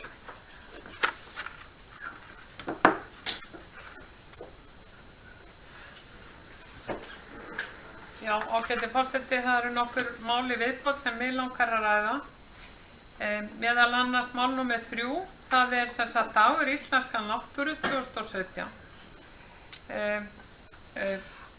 Fulltrúi íbúðarhreyfingarinnar í umhverfisnefnd Úrsúla, hún ræddi það á fundi okkar í vikunni að það væri ekki nóg vel að degi íslenskrar náttúru staðið í Mosfellsbæ. Í rauninni væri allt of seint farið að huga að því að hafa einhverja dagskrá í boði á þessum degi. Og það var raunin núna að það var orðið of seint að skipuleggja dagskrá þegar að þessum degi kom. Þannig að ég held að það sé mikilvægt að það verði hugað að því í framtíðinni að hafa einhverja skemmtilega dagskrá til heiðurs íslenskri náttúru á þessum degi framvegis. Já, ég hef nú sett sjálf mig hérna á dagskrá, á mældarskrá. Eins og hér kom fram þá var þetta mál á dagskrá umhverfisnefndar á þessum fundi sem við erum að ræða núna, Dagur íslenska náttúru 2017, 16. september. Fundurinn var haldinn þarna nokkrum dögum áður, á þriðjudeginum þarna áður, og það kom þá hugmynd sem kemur reynda fram í fundargerð, en það reyndist ekki ráðum til að hrinda inn í framkvæmd, en mjög góð hugmynd og gæti þá verið að hún verið nú kannski hringt í framkvæmd síðar meir. En það hefur nú verið áður haldið upp á Dag íslenska náttúru með gönguferðum til dæmis. Það var skoðað svona, ekki á vettvangi nefndarinnar, en skoðað hérna umhverfissviði hvaða hugmyndir gætu komið upp sem að væri hægt að hrinda í framkvæmd. Á dettur maður alltaf í hug einhvers konar útivist og gönguferðir. Þær hafa nú reyndar á þessu góða afmælis sumri verið býsna margar og bæði hérna þegar var verið að vígja útsýnisskífuna upp á Reykjafelli og nú er hérna lýðheilsuganga hérna alla miðvikudaga hérna á Álafossgosinu, þannig að það þótti kannski verið ekki kannski ráðrúm eða stemning fyrir að bæta einni göngu við. Þetta var rætt svona óformlega og hérna það var niðurstaðan að athuga þessa möguleika með sveppatínsluferð, en það tókst mér ekki að hrinda henni í framkvæmd þetta árið. Er einhverjir sem vilja ræða þetta mál? Nei, Ekki þetta mál. Þá er umræðu þriðja mál lokið, fyrsta mál og þriðja mál, nokkuð mál. Þú vilt tala annað mál, gerðu svo vel, Sigrún.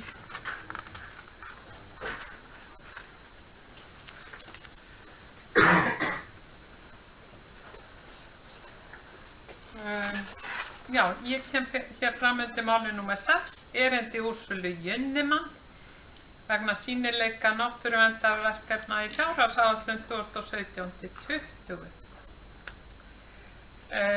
Það var framkvæmdastjóri umhverfissviðs mætt á þennan fund og sagði frá því að verið væri að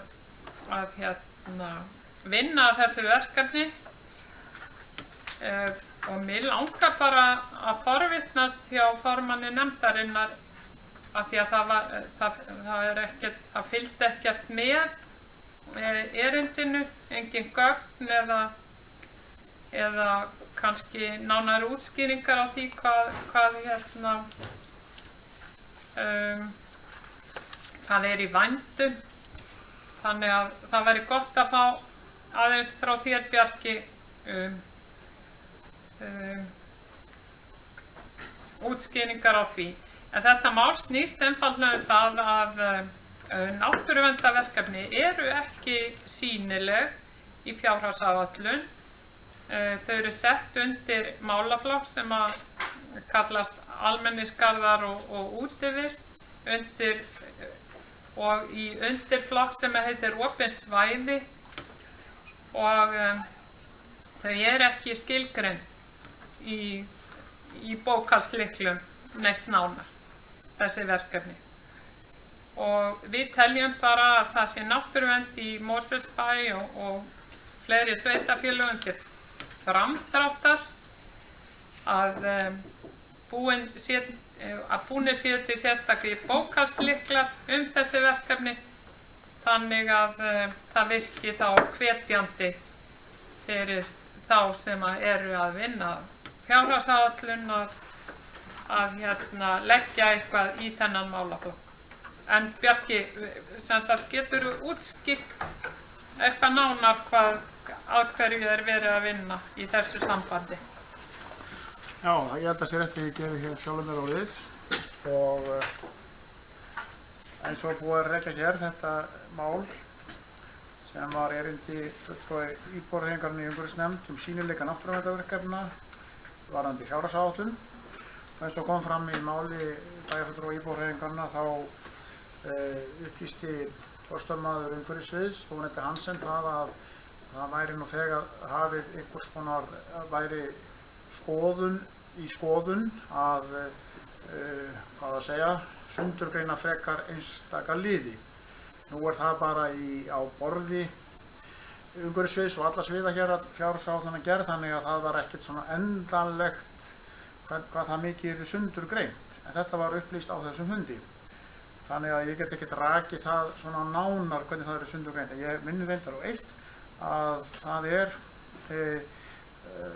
stór og mikill liður sem heitir opin svæði eins og hér var sagt áðan, en síðan er sérstakur liður sem er á núgildandi fjárhagsáætlun sem heitir friðlýst. Þetta tillögur reyndar íbúðarhreyfingarinnar gengur svona víðar og eins og ég rakti hér áðan þá, eða sagði frá áðan, þá upplýstu forstöðumaður umhverfissviðs Jóhanna það að það væri verið að huga að endurskoðun og einhvers konar hvað það gildir nákvæmlega, það get ég ekki rakið hér, eða það kemur þá bara í ljós. En ég ætla að gefa hér Hafsteini Pálssyni orðið, hann var búinn að biðja orðið.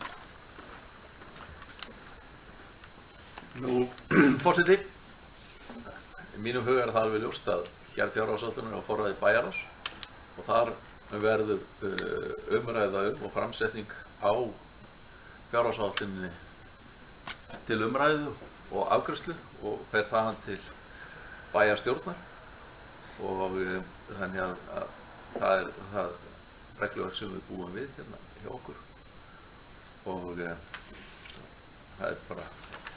það er eins einfalt þess að það getur verið og þannig bara vildi að það kæmi fram. Já, ég lít á að þessi liður sé fullræddur þetta borð. Ef engi kveður sér hljóðs önnur mál í fundargerð umhverfisnefndar frá 12. september þá viltu ræða enn annað mál? Gjör svo vel, Sigrún.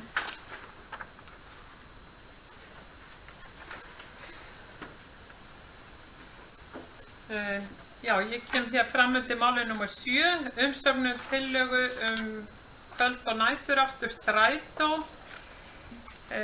Við langaði að forvitnast hjá að það sé ekki Bryndís sem að best getur gert grein fyrir því.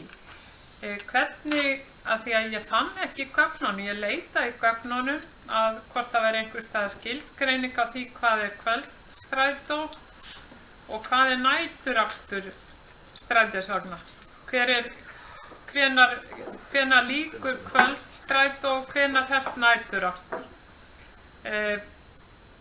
Mér sem sagt það fylgdi þarna í þessum gögnum fylgdu umsagnir hinna ýmsu aðila, meðal annars Landspítalans, þar sem að fram kemur að fólk á næturvakt, fólk sem sagt er fólk á kvöldvöktum, að getur volið illa nýtt sér strætisvagna samgöngur af því að strætó hann gengur sem sagt of stutt og þetta á eflaust við bara almennt vaktavinnu fólk sem er að vinna á kvöldin, að það getur ekki nýtt sér ferði strætisvagna og ég hef heyrt að þeir sem nýta sér, af því að ég ger það mjög sjaldan að fara í strætó á kvöldin, en fólk sem sem sagt er að fara heim með síðasta strætó hefur sagt mér að það séu töluverður fjöldi fólks alltaf í vögnunum hingað upp eftir í síðustu ferð. Þannig að sko okkur í íbúðarhreyfingunni þætti vænt að sjá strætó allavega að ganga til klukkan 1 eins og hann gerði í gamla dag. Já, Bryndís, gjör svo vel.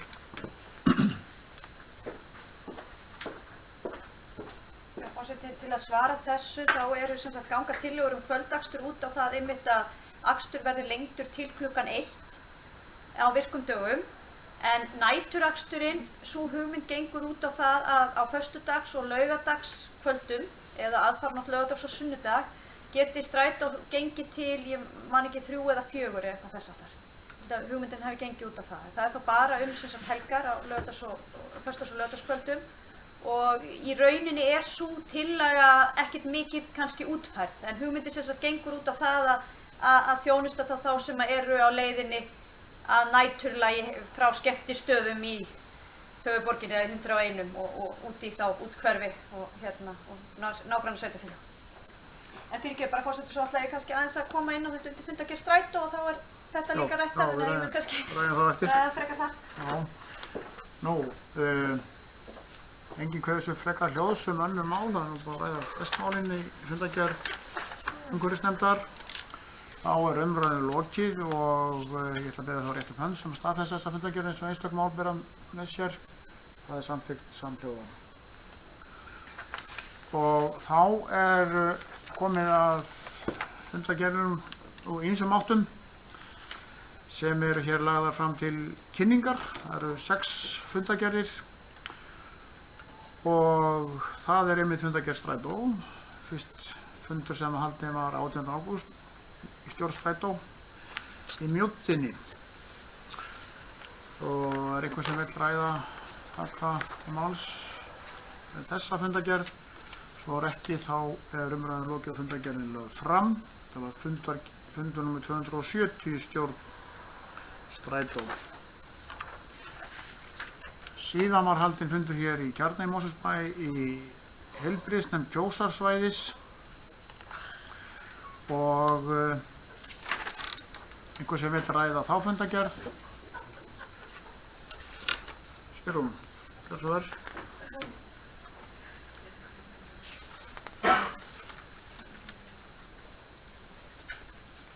Já, ágæti forseti, í þessari fundargerð heilbrigðiseftirlitsins eða heilbrigðisnefndar Kjósarsvæðis. Heilbrigðisnefndar Kjósarsvæðis að finna umsögnum hugsanlega efnistöku í Hrossadal og það mál sem til skoðunar í skipulagsnefnd. Það efnistaka í Hrossadal. Þetta svæði í grennd við Nesjavallaveig fyrir ofan Mosfellsbæ og það ljóst á umsögn heilbrigðiseftirlitsins að heilbrigðiseftirlitið sér ýmsa vankanta á þessari tillögu eða á þessari framkvæmd þar sem að allur akstur fram og tilbaka með þetta efni fer yfir grannsvæði vatnsverndar og fjarsvæði vatnsverndar og inn á öryggissvæði vatnsverndar og svo framvegis, þannig að það erfitt að sjá þetta verða að raunveruleika. Mér langar bara að benda á þessa umsögn. Mér finnst hún áhugaverð og eflaust og líka gagnleg fyrir nefndirnar að lesa. Einhverja sem vil ræða þessa fundargerð frekar? Svo ekki þá þessi fundargerð lögð fram. Heilbrigðisnefnd Kjósarsvæðis. Þá var næst fundargerð frá stjórn Sorpu sem var haldinn 7. september. Hafsteinn Pálsson, gjörðu svo vel. Forseti, ég mætti þarna fyrir sem varamaður á þennan fund og ég ætla nú kannski bara aðalega að nefna eitt og það 4. málið. Það möguleikar á notkun jarðvegsbætis frá gas- og jarðgerðarstöð og þar kom landgræðslustjóri á fundinn og það var rætt jarðvegsbætin og það var hans upplýsti stjórnin að það væru allar forsendur fyrir því að hægt væri að nýta efni til uppgræðslu í nærumhverfi höfuðborgarsvæðisins og víðar. Og það mjög ánægjulegt að þetta sé talið vera efni sem að geti nýst til uppgræðslu og í nærumhverfinu, þannig að kostnaður þá við að koma því fyrir verði minni en ella en það hefði verið einhverjar áhyggjur af því hjá stjórn og þannig að þetta bara að koma þessu fram. Nú síðan var verið að bjóða út metanið og það kom aðeins 2 tilboð. Það var eitthvað mistök með að þriðja kæmist á réttu tíma. En þarna liggja fyrir 2 tilboð og síðan eru væntingar það að ef það frumvarp sem liggur fyrir fjárlagafrumvarp að metanbílar verði taldir með. Það verði ekki einungis vetni og rafmagn þegar það verður að horfa til þá bíla sem að njóta skattaafslátta og þannig verði auknar líkur á því að það efni nýtist sem að kemur frá gas- og jarðgerðarstöðinni þegar að hún verður að veruleika. En náttúrulega helsta vandamálið að þær hömlur sem eru á markaðssetningu metansins sem er verið að framleiða upp í Álfsnesi og það hefur frekar dregið úr sölunni heldur en hitt vegna þess að samkeppnisyfirvöld má segja komið í veg fyrir að þetta efni sé kynnt eins og æskilegt væri. Já. Einhver sem vil ræða þessa fundargerð Sorpufrekar frá 7. september. Þá er umræðum lokið og þessi fundargerð er lögð fram. Þá er komið að stjórn Sambands íslenskra sveitarfélaga. Stjórnin hélt fund 1. september síðastliðinn á Egilsstöðum. Hvorki meira minni 32 mál á dagskránni. Orðið laust þá fundargerð, svo er ekki umræðum lokið og þessi fundargerð er lögð fram. Þá er hér næst og næst síðast fundargerð stjórnarstrætó, önnur fundargerð. Þessi fundur var haldinn í Mjóddinni 25. ágúst síðastliðinn, fundur nr. 271. Bryndís Haraldsdóttir gjörðu svo vel.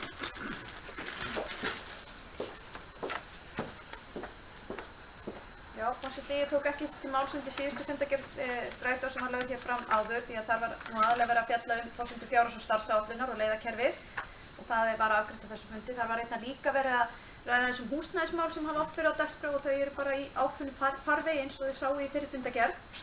En í þessari fundargerð á fundinu sem nr. 271 frá 25. ágúst þá var samþykkti stjórn að vísa tillögum með meginforsendur fjárhagsáætlunar til eigendafundar. Og eins og þið eflaust sjáið í þessum tillögum og hafið kannski séð fjölmiðla umfjöllunni sem skapaðist í kjölfar þessara fundar að þá þarna þessar hugmyndir breytingar á leiðakerfinu sem ég hef oft rætt hér og við höfum talað mikið varðandi 6 og 6A og fleiri leiðir. Það að auka,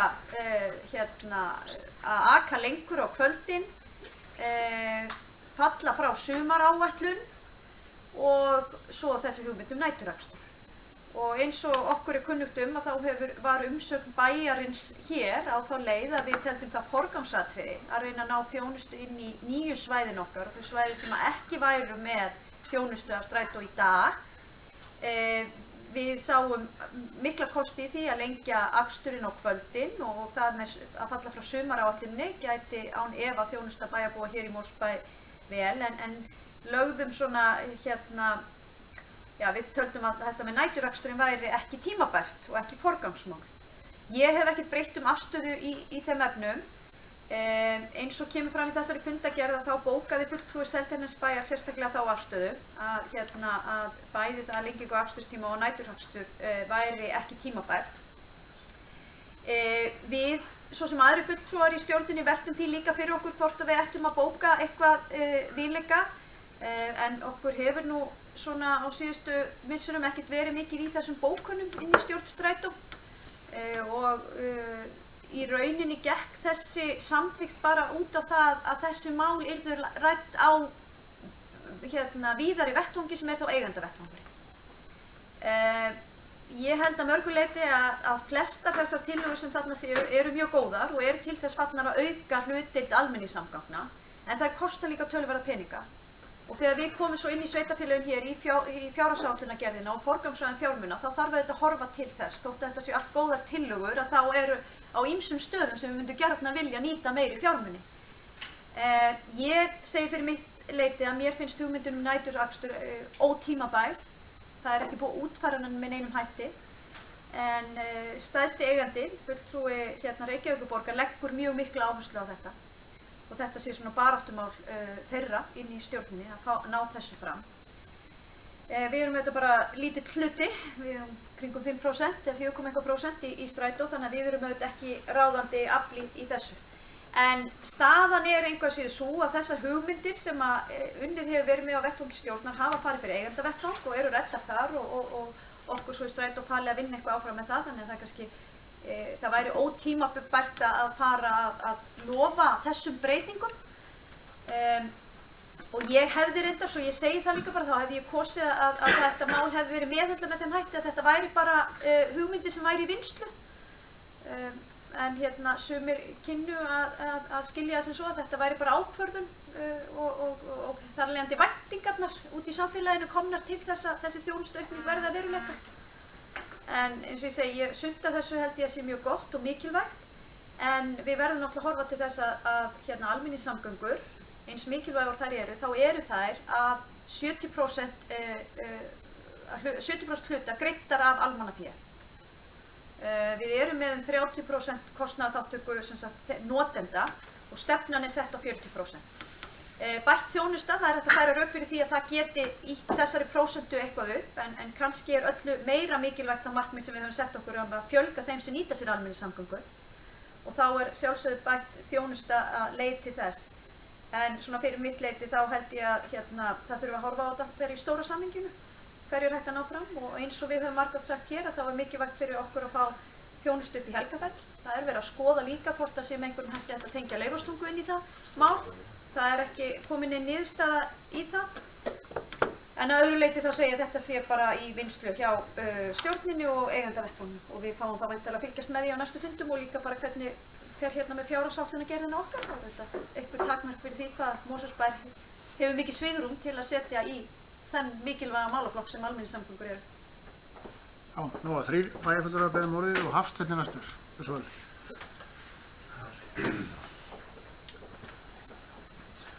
Forseti, beinu framhaldi af því sem við varum að ræða áðan nýtingu metans, að þá kemur fram í fundargerð strætó að það hefur verið vagn í tilraunaakstri núna sem gengur fyrir metani, og það væri fróðlegt að vita hver reynslan af því. Væntanlega hefur það verið rætt en ekki bara að segja frá því að hann hafi verið í notkun, heldur að hvort að það hefur verið jákvæð reynsla eða hvað. Takk. Ég er búin að svara því bara þegar þetta. Já, Haraldur, næstur. Já, forseti, að því að fulltrúi okkar í stjórn Strætó var að fara aðeins yfir þessar tillögur sem voru lagðar fyrir eigendavettvanginn. Það vildi nú kannski aðeins upplýsa umræðurnar sem urðu þær þar. Því það búið að halda þennan eigendafund með stjórn Strætó og stjórn SSA sem eigendavettvangurinn samkvæmt samþykktum okkar. Og þá skiptust umræðurnar svolítið í tvennt, annars vegar og kannski líka í ljósi eðli tillagnanna, því að tillögurnar eðlið þeirra kannski tvíþætt. Annars vegar verið að tala breytingar á leiðakerfinu sem snúa að bættri og aukinni þjónustu í ný hverfi á höfuðborgarsvæðinu. Annars vegar í Kópavog, Hafnarfjörð og svo Mosfellsbæ. Þetta var fyrst og fremst að þessa 3 staði. Í mínum huga, og ég held að það hafi verið svona sammæli það á eigendafundinum, að það eru í raun og veru tillögur sem að snúa að því að bregðast við þróun og stækkun höfuðborgarsvæðisins. Þannig að það sé sambærileg þjónusta í ný sem gömul hverfi. Það er að segja að sú þjónusta sem þá verið til að leggja til í Helgafellshverfi, sem að byrja frá og með áramótum, að leið 6A gangi á hálftíma fresti þangað, þá sambærileg þjónusta og yfir sambærileg hverfi og öðrum stöðum á höfuðborgarsvæðinu. Það væri í mínum huga, og veit að fólk hafi verið sammála þá, ég vakti máls á því á þessum fundi, ekki sanngjarnt að ný hverfi byðu þess að fá þjónustu, sambærilega þjónustu og önnur hverfi fá.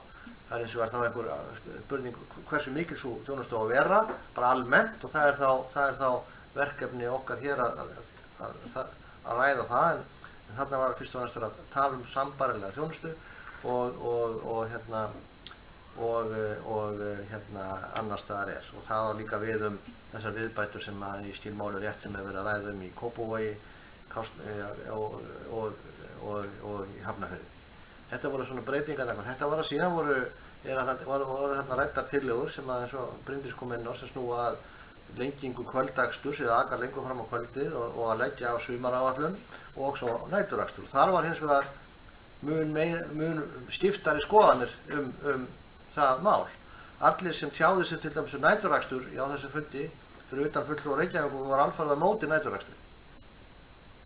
Ég held að allir fulltrúar nema hugsanlega fulltrúi Hafnarfjarðarbæjar hafi tjáð sig það á þessu fundi. Þar að segja að þeir sem tjáðu sig voru allir á móti þessu mjög, eða fannst þetta ekki tímabært eða ekki rétt nema fulltrúi Reykjavíkurborgar. Og bara svo til þess að fólk átti sig á því, ef þessar tillögur verða veruleika eins og þær liggja fyrir, þá verður næturakstur í tilraunaskyni ákveðin leið. Það þýðir til dæmis að Mosfellsbær er að borga ákveðna hlutdeild í þeim kostnaði. Því minnir að sé einhverstað milli 1 og 2 milljónir, það er svo sem ekki reyna að leysa fjárhæðir en peningasamt, en það er ekki næturakstur í Mosfellsbæ. Það er á annarri leið. Þannig að Mosfellsbær er þá að taka þátt í þessu tilraunaverkefni á þess að sú þjónusta sé hingað. En það er vegna þess að kostnaðarskipting strætó eins og samvindan eru með þeim hætti. Þetta er stofnleið og þar taka allir þátt í því. Það mætti eins og alveg örugglega ræða það hvort það ætti þá að gilda einhver önnur sjónarmið næturakstur. Því að næturakstur í mínum huga er annars konar þjónusta en svo þjónusta almanna þjónusta sem mér finnst að strætó eigi að veita sérstaklega á háanna tíma. Það var líka skiptar skoðanir kvöldakstur. Bæjarstjóri Kópavogs talaði reyndar til dæmis mjög skýrt og formaður SSA hver hans skoðun væri það. Hann taldi að það ætti frekar að leggja áherslu á mun betur og bættari þjónustu á álagstímum. Þar væru verkefni strætó, það myndi nýtast miklu frekar til þess að auka hlutdeild almenningssamgangna bara samgöngum á höfuðborgarsvæðinu. Ég held að það sé alveg valið sjónarmið en það var svo sem ekki einhugur það, sumir tóku undir það og aðrir ekki og svo framvegis. Það var hins vegar fannst mér mest samstæða þá það að afleggja þennan sumarakstur. En málið fékk þá raun og veru þá afgreiðslu af þessum eigendavettvangi að málið var vísað aftur til stjórnar strætó svona í ljósi þessara umræðina sem þarna voru og ég skynja það þannig að það er einhugur og samstæða það að breyta leiðakerfinu hvað varðar leiðir í ný og stækkun hverfi eins og til dæmis Helgahverfi en svona mismunandi mikil samstæða hin málin og lítil samstæða næturakstur. Þetta var svona eins og ég skynjaði hennan fund. Já, Sigrún, þú ert næst, Björnsson.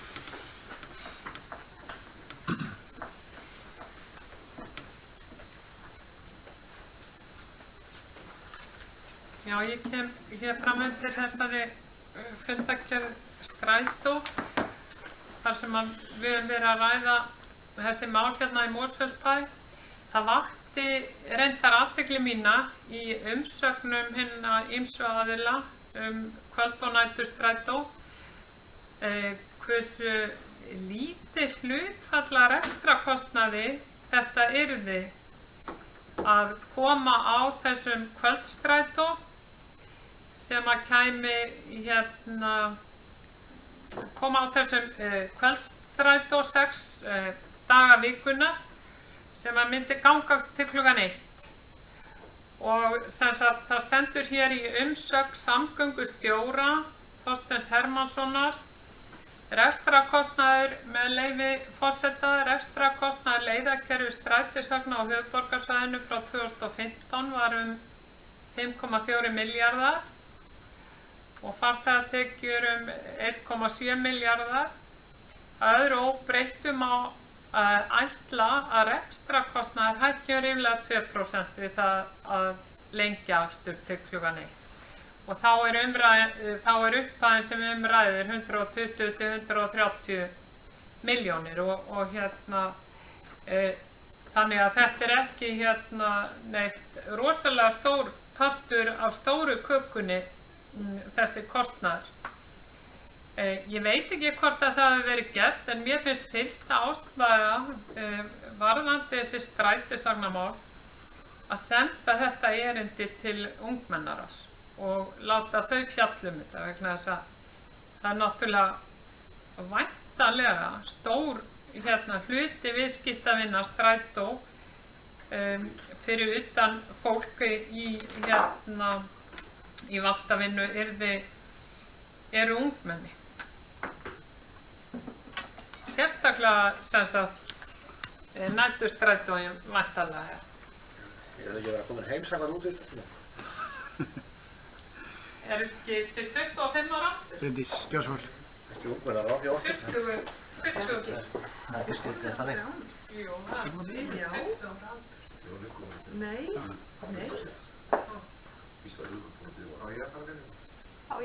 Forseti, viltu Ég var hleypa ekki Önnu undan Sigríði þér. fyrst? Ég var ekki undan þér, Nei, sko. ok. Forseti, fyrst til að bregðast við spurningunni frá bæjarfulltrúa Hafsteini Pálssyni varðandi metanvagnin sem í reynslu að jú, það var í rauninni ekki uppleyst Hafsteinn reynsluna af þessum ágæta vagni. Ástæðan fyrir því að þetta hérna inn á fundinu væri fyrst og fremst til að upplýsa okkur það að þessi vagn sé þarna til reynslu og einhverjir stjórnarmeðlimir, þar á meðal ég, hafði mitt furðað mig á þessum vagni sem að þarna var og keyrir á erlendum númerum og hefur nú vakið töluverða athygli hér á höfuðborgarsvæðinu. En þetta sem sagt bara tilraunaverkefni og við eigum eftir að fá að vita þá hvernig það gengur upp. En aðeins bara til þess að bæta við það að þá hefur Hafsteinn Pálsson sem er mitt stjórnarmaður í metan lagt sér fram það að tala fyrir því að Strætó noti metanvagna og ég hef örugglega upplýst það áður en ástæða kannski bara til að ítreka það að við létum fara fram svona ákveðna skoðun á því innan Strætó hvaða sviðsmyndir væri í boði varðandi framtíðar orkugjafa. Því að mér finnst að allan þann tíma sem ég hef hér í sveitarstjórnarmálum sé svolítið rifist þetta, hvort það er vera metani að rafmagn og hvort sé sko framtíðin. Þannig ég held að það sé bara skynsamlegt að það sé horft á þessar sviðsmyndir og svo umræða eigi sér stað á breiðari vettvangi heldur en annars verið stjórn Strætó og hins verið stjórn Sorpu eða metan. En ég er nokkuð viss að ég hafi vakið athygli ykkar á því þegar sú fundargerð kom inn með þessum sviðsmyndum hvað þetta varðaði. Þetta var líka kynnt sérstaklega á ársfundi Strætó sem var haldinn núna einhvern tímann. Ég man ekki einu sinni hvenær, en ég veit að það voru ekkert mjög margir sem mættu þangað, þannig að það skilaði kannski ekki miklum árangri.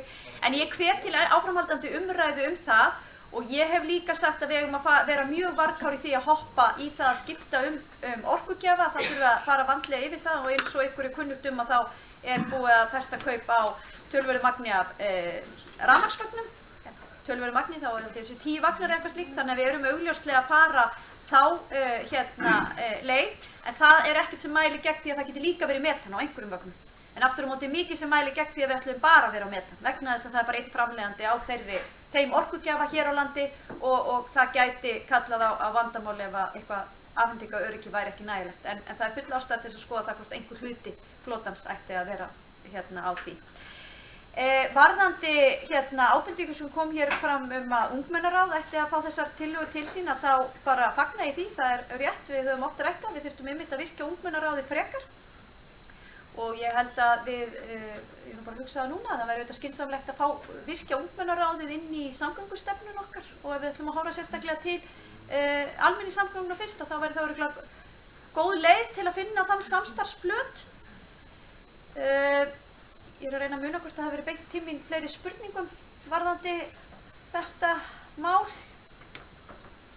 og veist að það er allir orðnir svo þreyttir þannig að væntanlega ekki eða þá erum búin að gleyma og þá svara ég bara síðar.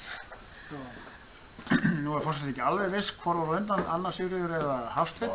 Anna Sigríður var örugglega undan. Anna Sigríður gerði það. Ég var þegar Haraldur var að tala þetta. Það er áfram. Gjörðu svo vel. Takk, ágæti forseti. Við erum að ræða hérna fundargerð Strætó og auðvitað er gott að ræða metan og ekki metan, en ég ætla að láta það eftir mér að sleppa því. Ég ætla að ræða, koma aðeins í upp úr þessum tillögum breytingu leiðakerfi og lengingu kvöldaksturs og það að hætta við að hafa sérstaklega sumartíma. Ég vil fyrsta lagi þegar lýsa yfir ánægju mínu með tillögu Sigrúnar Pálsdóttur að vísa þessu til umræðu í ungmennaráði. Ég held að það sé mjög þarft og svo punktin sem að bæjarfulltrúi Bryndís kom með samgönguáætlun og ungmennaráðið sé alveg einbúið að við fáum þau til að taka þátt þar. Auðvitað kostar þetta peninga, en við vitum líka ef við ætlum að fá fólk til að nota meira í strætó, þá þarf að bæta þjónustu í strætó. Það er bara þannig. Við sendum frá okkur, vorum sammála að það sem að vera áhersluatriði hjá okkur væru betri samgöngur út í þessi nýju hverfi og ég stend alveg við stuðning við það. Það er náttúrulega nauðsynlegt að fá samgöngur, þó ekki verni minni í Helgafellslandið. Mér finnst eitt stórt atriði í þessu máli sem að þarf, mér finnst, og ég myndi vilja óska að okkar fulltrúi í strætó legði áherslu á, og það væri að gera leið 15 á stoppleið. Mér finnst, ég skil bara ekki af hverju leið 15 er ekki stoppleið, mér er bara fyrir munið að skilja það. Og kvöldaksturinn held ég að, lenging kvöldaksturs held ég að skipti mjög miklu máli, til dæmis í að auka notkunina á strætó fyrir bæði unga og aldna. Næturstrætó er örugglega fínt og ég var alveg til í að hafa næturstrætó, en fyrir mína parta, og ég tala bara fyrir hönd Samfylkingarinnar hér, að þá er það ekki það sem við leggjum áherslu á vegna þess að okkur vantar hitt. Við erum að forgangsraða sem sagt og í besta heimi allra heima myndum við fá þetta allt saman í einu, en ég held að það sé óraunhæft og okkur vantar betri þjónustu í nýbyggingahverfin, okkur vantar að við teljum betri þjónustu fram á kvöld vegna þess að núna getum að fara í bíó í strætó en ekki komist heim úr bíó í strætó. Það fer dálítið eftir hvert þú ferð, þannig að þú ferð bara, já, en það er ekki alltaf alla myndir sýndar aðstæðar, bara sem dæmi. Og síðan er það þessi breyting á tíðni á sumrin sem að mér finnst eigi að leita allra leiða til þess að hvernig get ég orðað þetta? Að reyna að hafa óbreytt, sem að vera ekki að breyta tíðnin á sumrin, þess að þannig líka venjum við fólk við að nota strætó. Þessi hugmynd sem að, nú gerum við alveg grein fyrir því að eigendavettvangurinn er náttúrulega fullur af bæjarstjórum sjálfstæðismanna í sveitarfélögum í kring og þannig að það kannski ekki... Sem á stjórnarmönnum allra sveitarfélagi í stjórnarkomandi viðarsamlags. Já, en þið vitið hvað ég er að meina. Mátt mann grípa fram í þeim með forseti? Það er óæskilegt. Já, það er óæskilegt óæskileg hefðun, já. En nú var ég alveg slegin út á laginu því það er alveg rétt að bæjarfulltrúi Bryndísi að hér eru allir orðnir þreyttir. Já, og þá langar mér bara að segja, þó ég ætla ekki að fara að ræða þær fréttir sem að Haraldur bar okkur á eigendafundi og bara ég þakka fyrir að fá þær fréttir hingað inn, að þá finnst mér þessu hugmynd háæruverðus bæjarstjóri Kópavogs algjörlega arfavitlaust, því að ef hann ætlar að fara að senda inn bara fleiri vagna á álagstímum, þá verða bara fleiri vagnar fastir í umferðarsultu, þangað til við fáum borgarlínu sem mér heyrist bara sjálfstæðismenn Reykjavík vera algjörlega á móti. Þannig ég veit ekki alveg hvernig við ætlum að laga þetta allt saman, en þetta lagast allt. Ég er alveg sem við fáum borgarlínu. En allavega, ég vona ég hafi gert mig skiljanlega hér, já, ég vona ég hafi gert mig skiljanlega hér, það verður að gera grín að bæjarfulltrúanum hér í pontu, að við stöndum enn við þá skoðun okkar og það eru þessa atriði við viljum leggja áherslu á og við leggjum alveg jafn mikla áherslu á að fá kvöldakstur eins og að fá samgöngur við Helgafellsland, vegna þess að ég endurtek til þess að venja unga og aldna á að nýta sér almenningssamgöngur, þá þurfa almenningssamgöngur að standa undir nafni. Takk fyrir kærlega. Já, Hafsteinn Björnsvæl.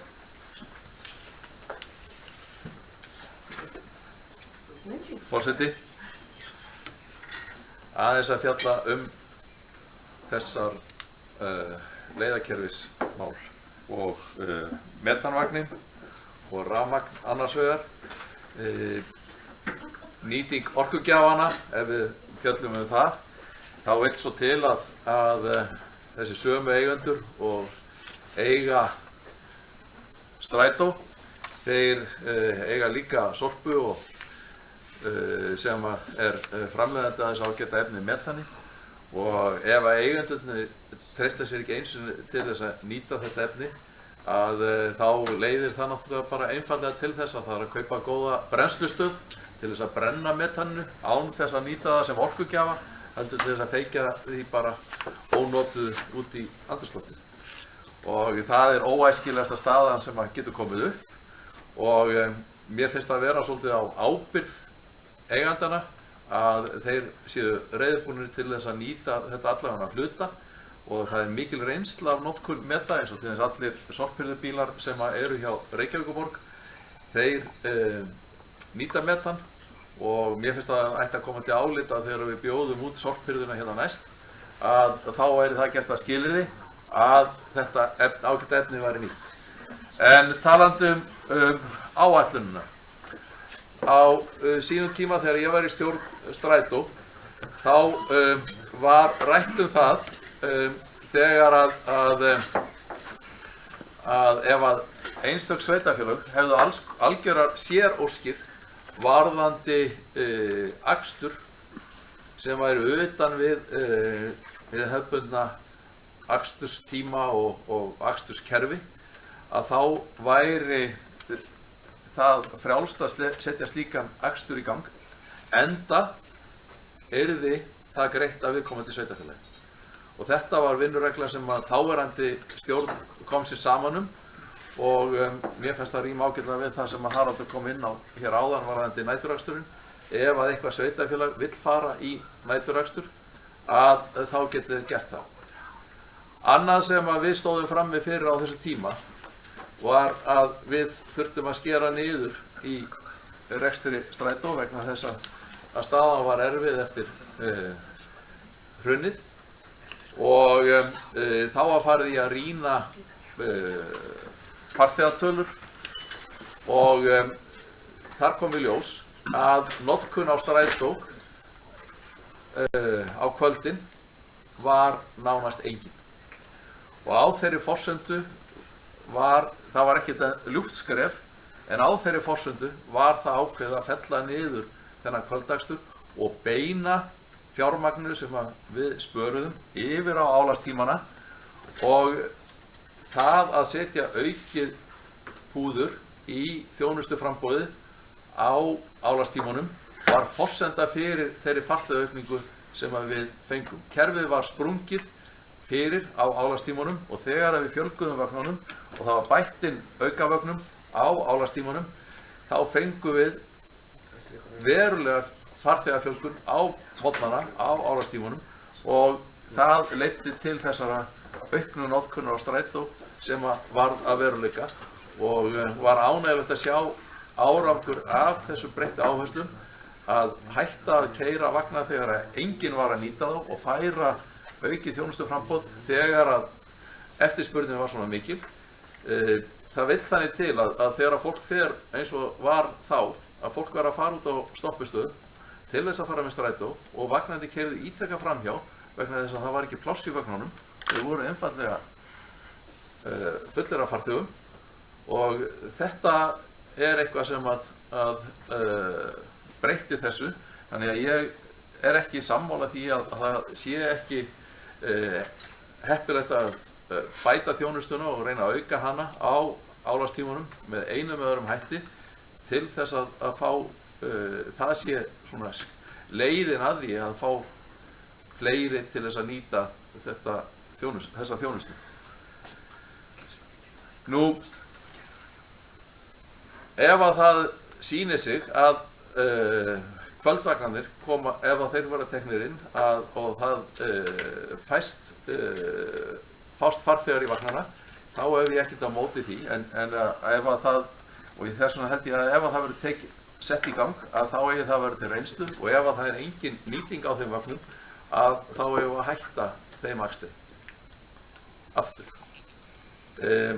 Ég er ekkert að tala að þetta eigi að vera stuttur reynslutími en eins og kom fram þá var minni stemning fyrir þessu, en ef það verður gert þá held ég að það eigi að vera bundið til þess að það sé gert til reynslu til þess að sjá hvort að það fáist nýting.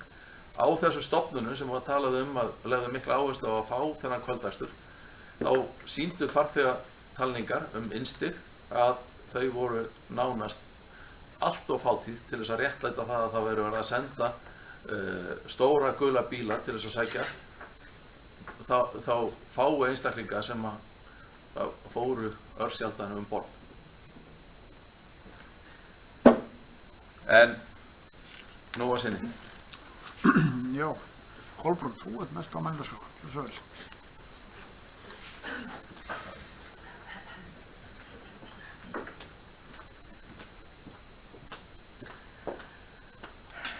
Forseti, sko, ég hugsa alltaf til þess þegar við erum að tala strætó. Þá hugsa ég alltaf þennan erlenda samgöngusérfræðing sem að ég hlustaði á ekki fyrir svo löngu á einhverju hótelinu niður í bæ. Nordica, nákvæmlega, við vorum þar báðar, Sigrún, og örglega fleiri. Og þá skildi ég allavega þannig að það ætti mitt að bæta í á álagstímum og fjölga ferðum þar sem að massin svolítið eins og borgarlínan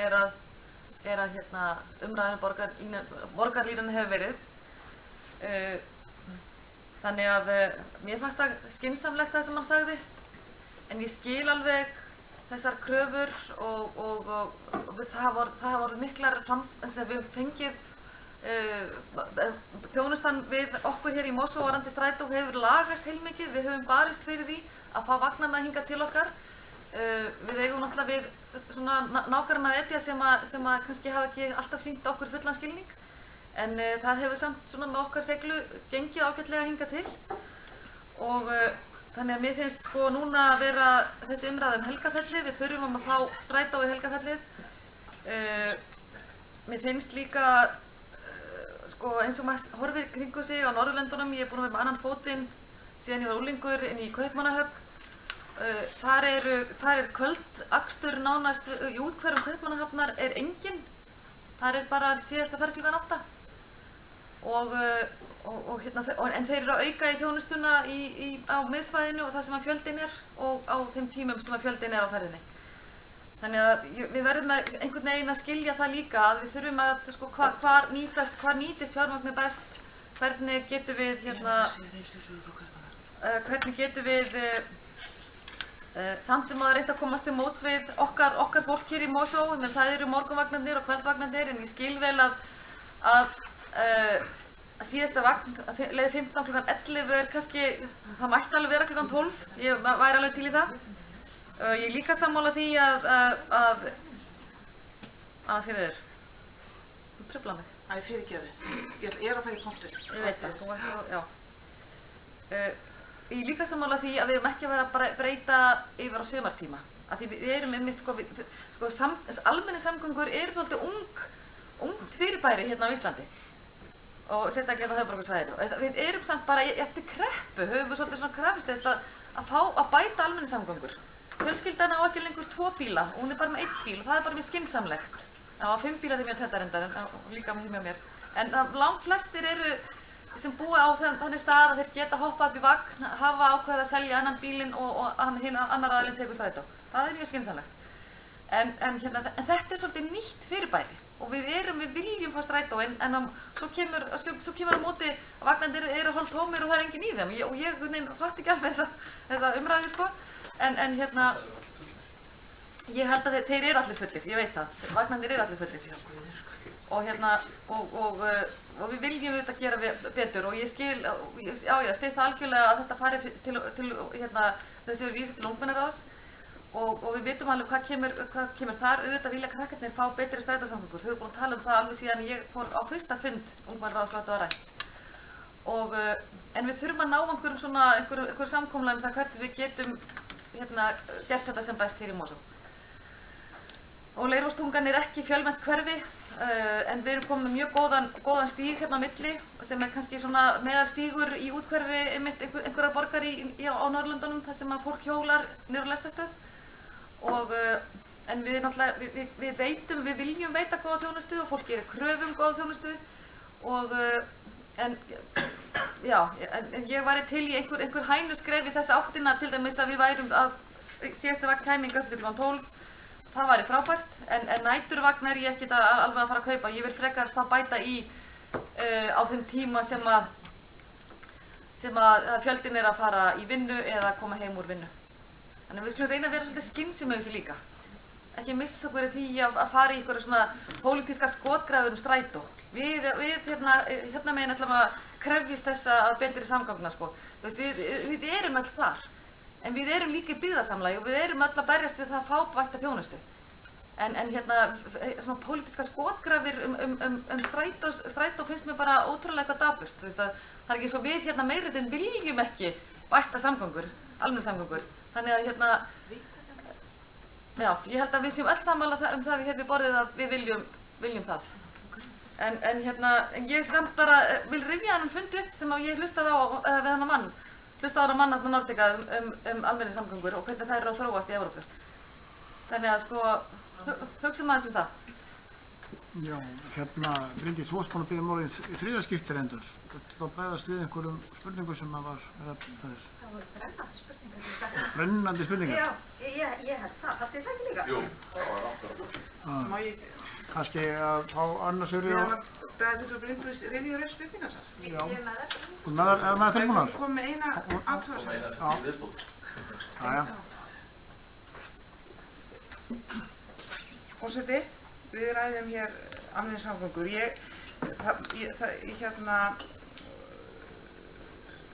Hér eru náttúrulega allir orðnir þreyttir og lúnir. Ég veit ekki alveg, sko, ég held að enginn hafi verið að fara hér inn á pólitísku skotgrafi með almenningssamgöngunar. Ég hef þá eitthvað misskilið þar sem að var að fara fram hér nema kannski bara einn af fulltrúum sjálfstæðismanna sé að fara í pólitískar skotgrafir. Hafsteinn Pálsson með sinnum málflutningi, ég veit það ekki. En allavega varðandi, ég átta mig ekki alveg á sem kom hér fram áðan að það væri verið að leggja niður fækka almenningssamgöngum möguleikum í Kaupmannahöfn því ég hef farið sko seint á kvöldin og eldsnemma á morgnana í almenningssamgöngur í Kaupmannahöfn til þess að komast reyndar ekki á hjólum heldur í lest, það eru almenningssamgöngur. Þannig að það er ekkert verið að stytta almenningssamgöngu tíman í Kaupmannahöfn svo ég þekki til. Út í úthverfinu var sagt. Ég hef farið úr úthverfi bara úr Vannlöse, bara klukkan 4 upp í lest. Það er valla Jú, það er almenningssamgöngur. Það er lest, ég er að tala strætó. Lestarna ganga... Ég er að tala almenningssamgöngur, við erum ekki með lestir, við erum með strætó, en við skulum ekki rífast þetta. Já, heyrðu, Bryndís, gjörðu fullt af spurningum. Eða svörum. Já, kæri forseti, þetta er allt saman fullt af svörum við brennandi spurningum. Brennandi spurningar við góðu svör. Heyrðu, ég ætlaði bara að svara því út að ég þekki hérna það að við ætlum að brýna það að leið 15 ætti að vera stoppleið, tek heilsögur undir það, hef oft nefnt að hér held þeim málflutningi á lofti inn á stjórnarstrætó en viðurkenni þó að mér finnst ólíklegt að við náum þeim breytingum í gegn á þessu kjörtímabili. Þannig að ég vil brýna þá sem að hér ætla að sitja í bæjarstjórn líka á næsta kjörtímabili að halda því markmið okkar á lofti og leggja grundvöll af því sem að við höfum unnið í stefnu leiðakerfið og borgarlínu. Varðandi það sem kom hérna fram í málflutningi fólks og hérna Kolbrún vísaði hérna í sérfræðingun okkar Derek Walker sem hafði unnið fyrir okkur varðandi borgarlínuna að þá það alveg hárrétt að hann leggur áherslu á beinar línur og tíðar samgöngur auðvitað þegar massin á ferðinni. En hann benti jafnframt líka á það, eins og ég held að Anna Sigríður hafi verið að tala kvöldvaksturinn til að ná til breiðari hóps starfsfólks.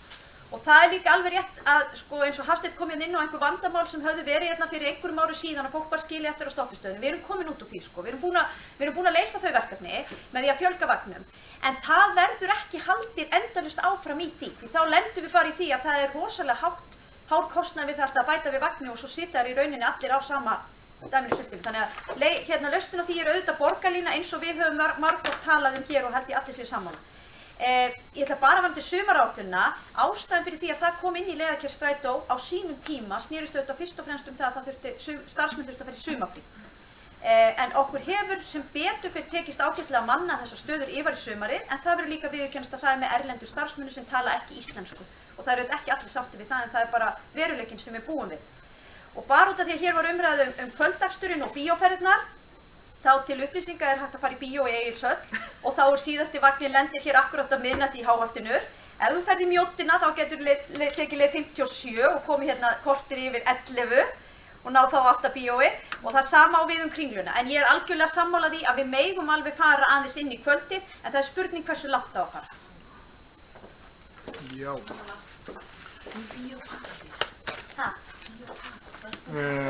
Nú lít ég svo á að umræður þessa ágætu fundargerð sé lokið. Hún er búin að vera löng og upplýsandi.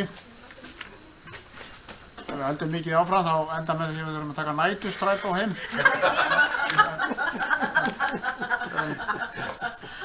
Eða bíðum eftir borgarlínunni. En þessi fundargerð verður þá lögð fram hérna og þá er eftir skíðasvæðin, samstarfsnefnd skíðasvæða höfuðborgarsvæðinsins sem hélt fund 5. september síðastliðinn og í Bláfjöllum. Einhvern sem vil ræða þessa fundargerð? Kolbrún Þorsteinsdóttir, gjörðu svo vel.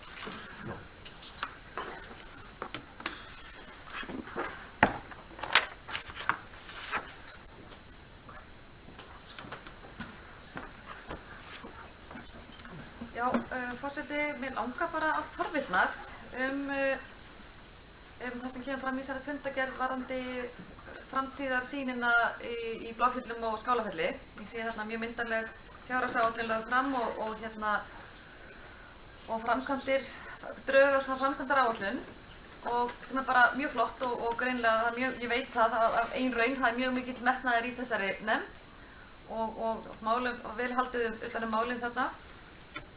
En ég hef bara nokkra spurningar, það varðandi að því að við náttúrulega höfum svolítið þurft að berjast fyrir Skálafellin okkar, hér Mósvellingar og ég var seint þreytt til þess að ég vildi ræða Skálafelli mikið þegar ég var í þessari nefnd sjálf og ég veit alveg að það er verið að auðvitað þurfti bara að fókusera á eitt svæði í einu til að ákveða að halda áfram uppbyggingu í Bláfjöllum, en nú erum við aðeins farin að horfa til Skálafellsins aftur og við getum þakkað okkar bæjarstjóra fyrir það á sínum tíma að hafa barist fyrir því að Skálafelli yrði opnað aftur. En við langar bara svona að spyrja okkar fulltrúa í nefndinni, en Theodór, hvernig staðan þess stendur að það eigi að færa mögulega lyftuna, laga veginn og eitthvað slíkt, en svo hafi verið hætt við það vegna kostnaðar. Það þarf vissulega að laga veginn þarna frá, bílarnir verða eitt drullusvað bara á einni ferð þarna upp yfir sem er ömurlegt. Nefnum við förum bara splæsum í eitt strætó þarna upp yfir og hann verður eitt drullusvað. En já, hvernig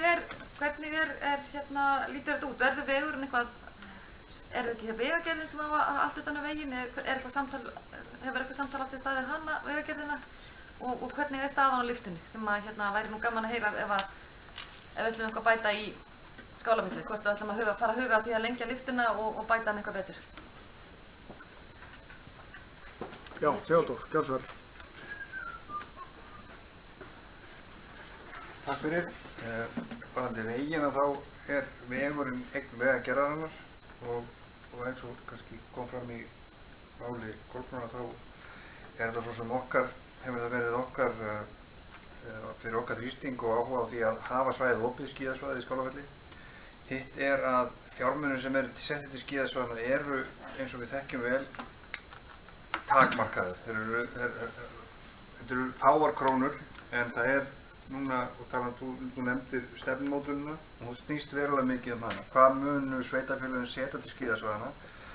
Við höfum áhugað því það var í síðustu bókun okkar eða síðasta fundargerð þá erum við að fara fram á ákveðnar fjárhæðir og að SSH fara að setja einhverja fjármuni í þetta svo við getum setja einhverja stefnumótu sem skiptir máli. Lyftur kostar fleiri 100 milljónir stykkið.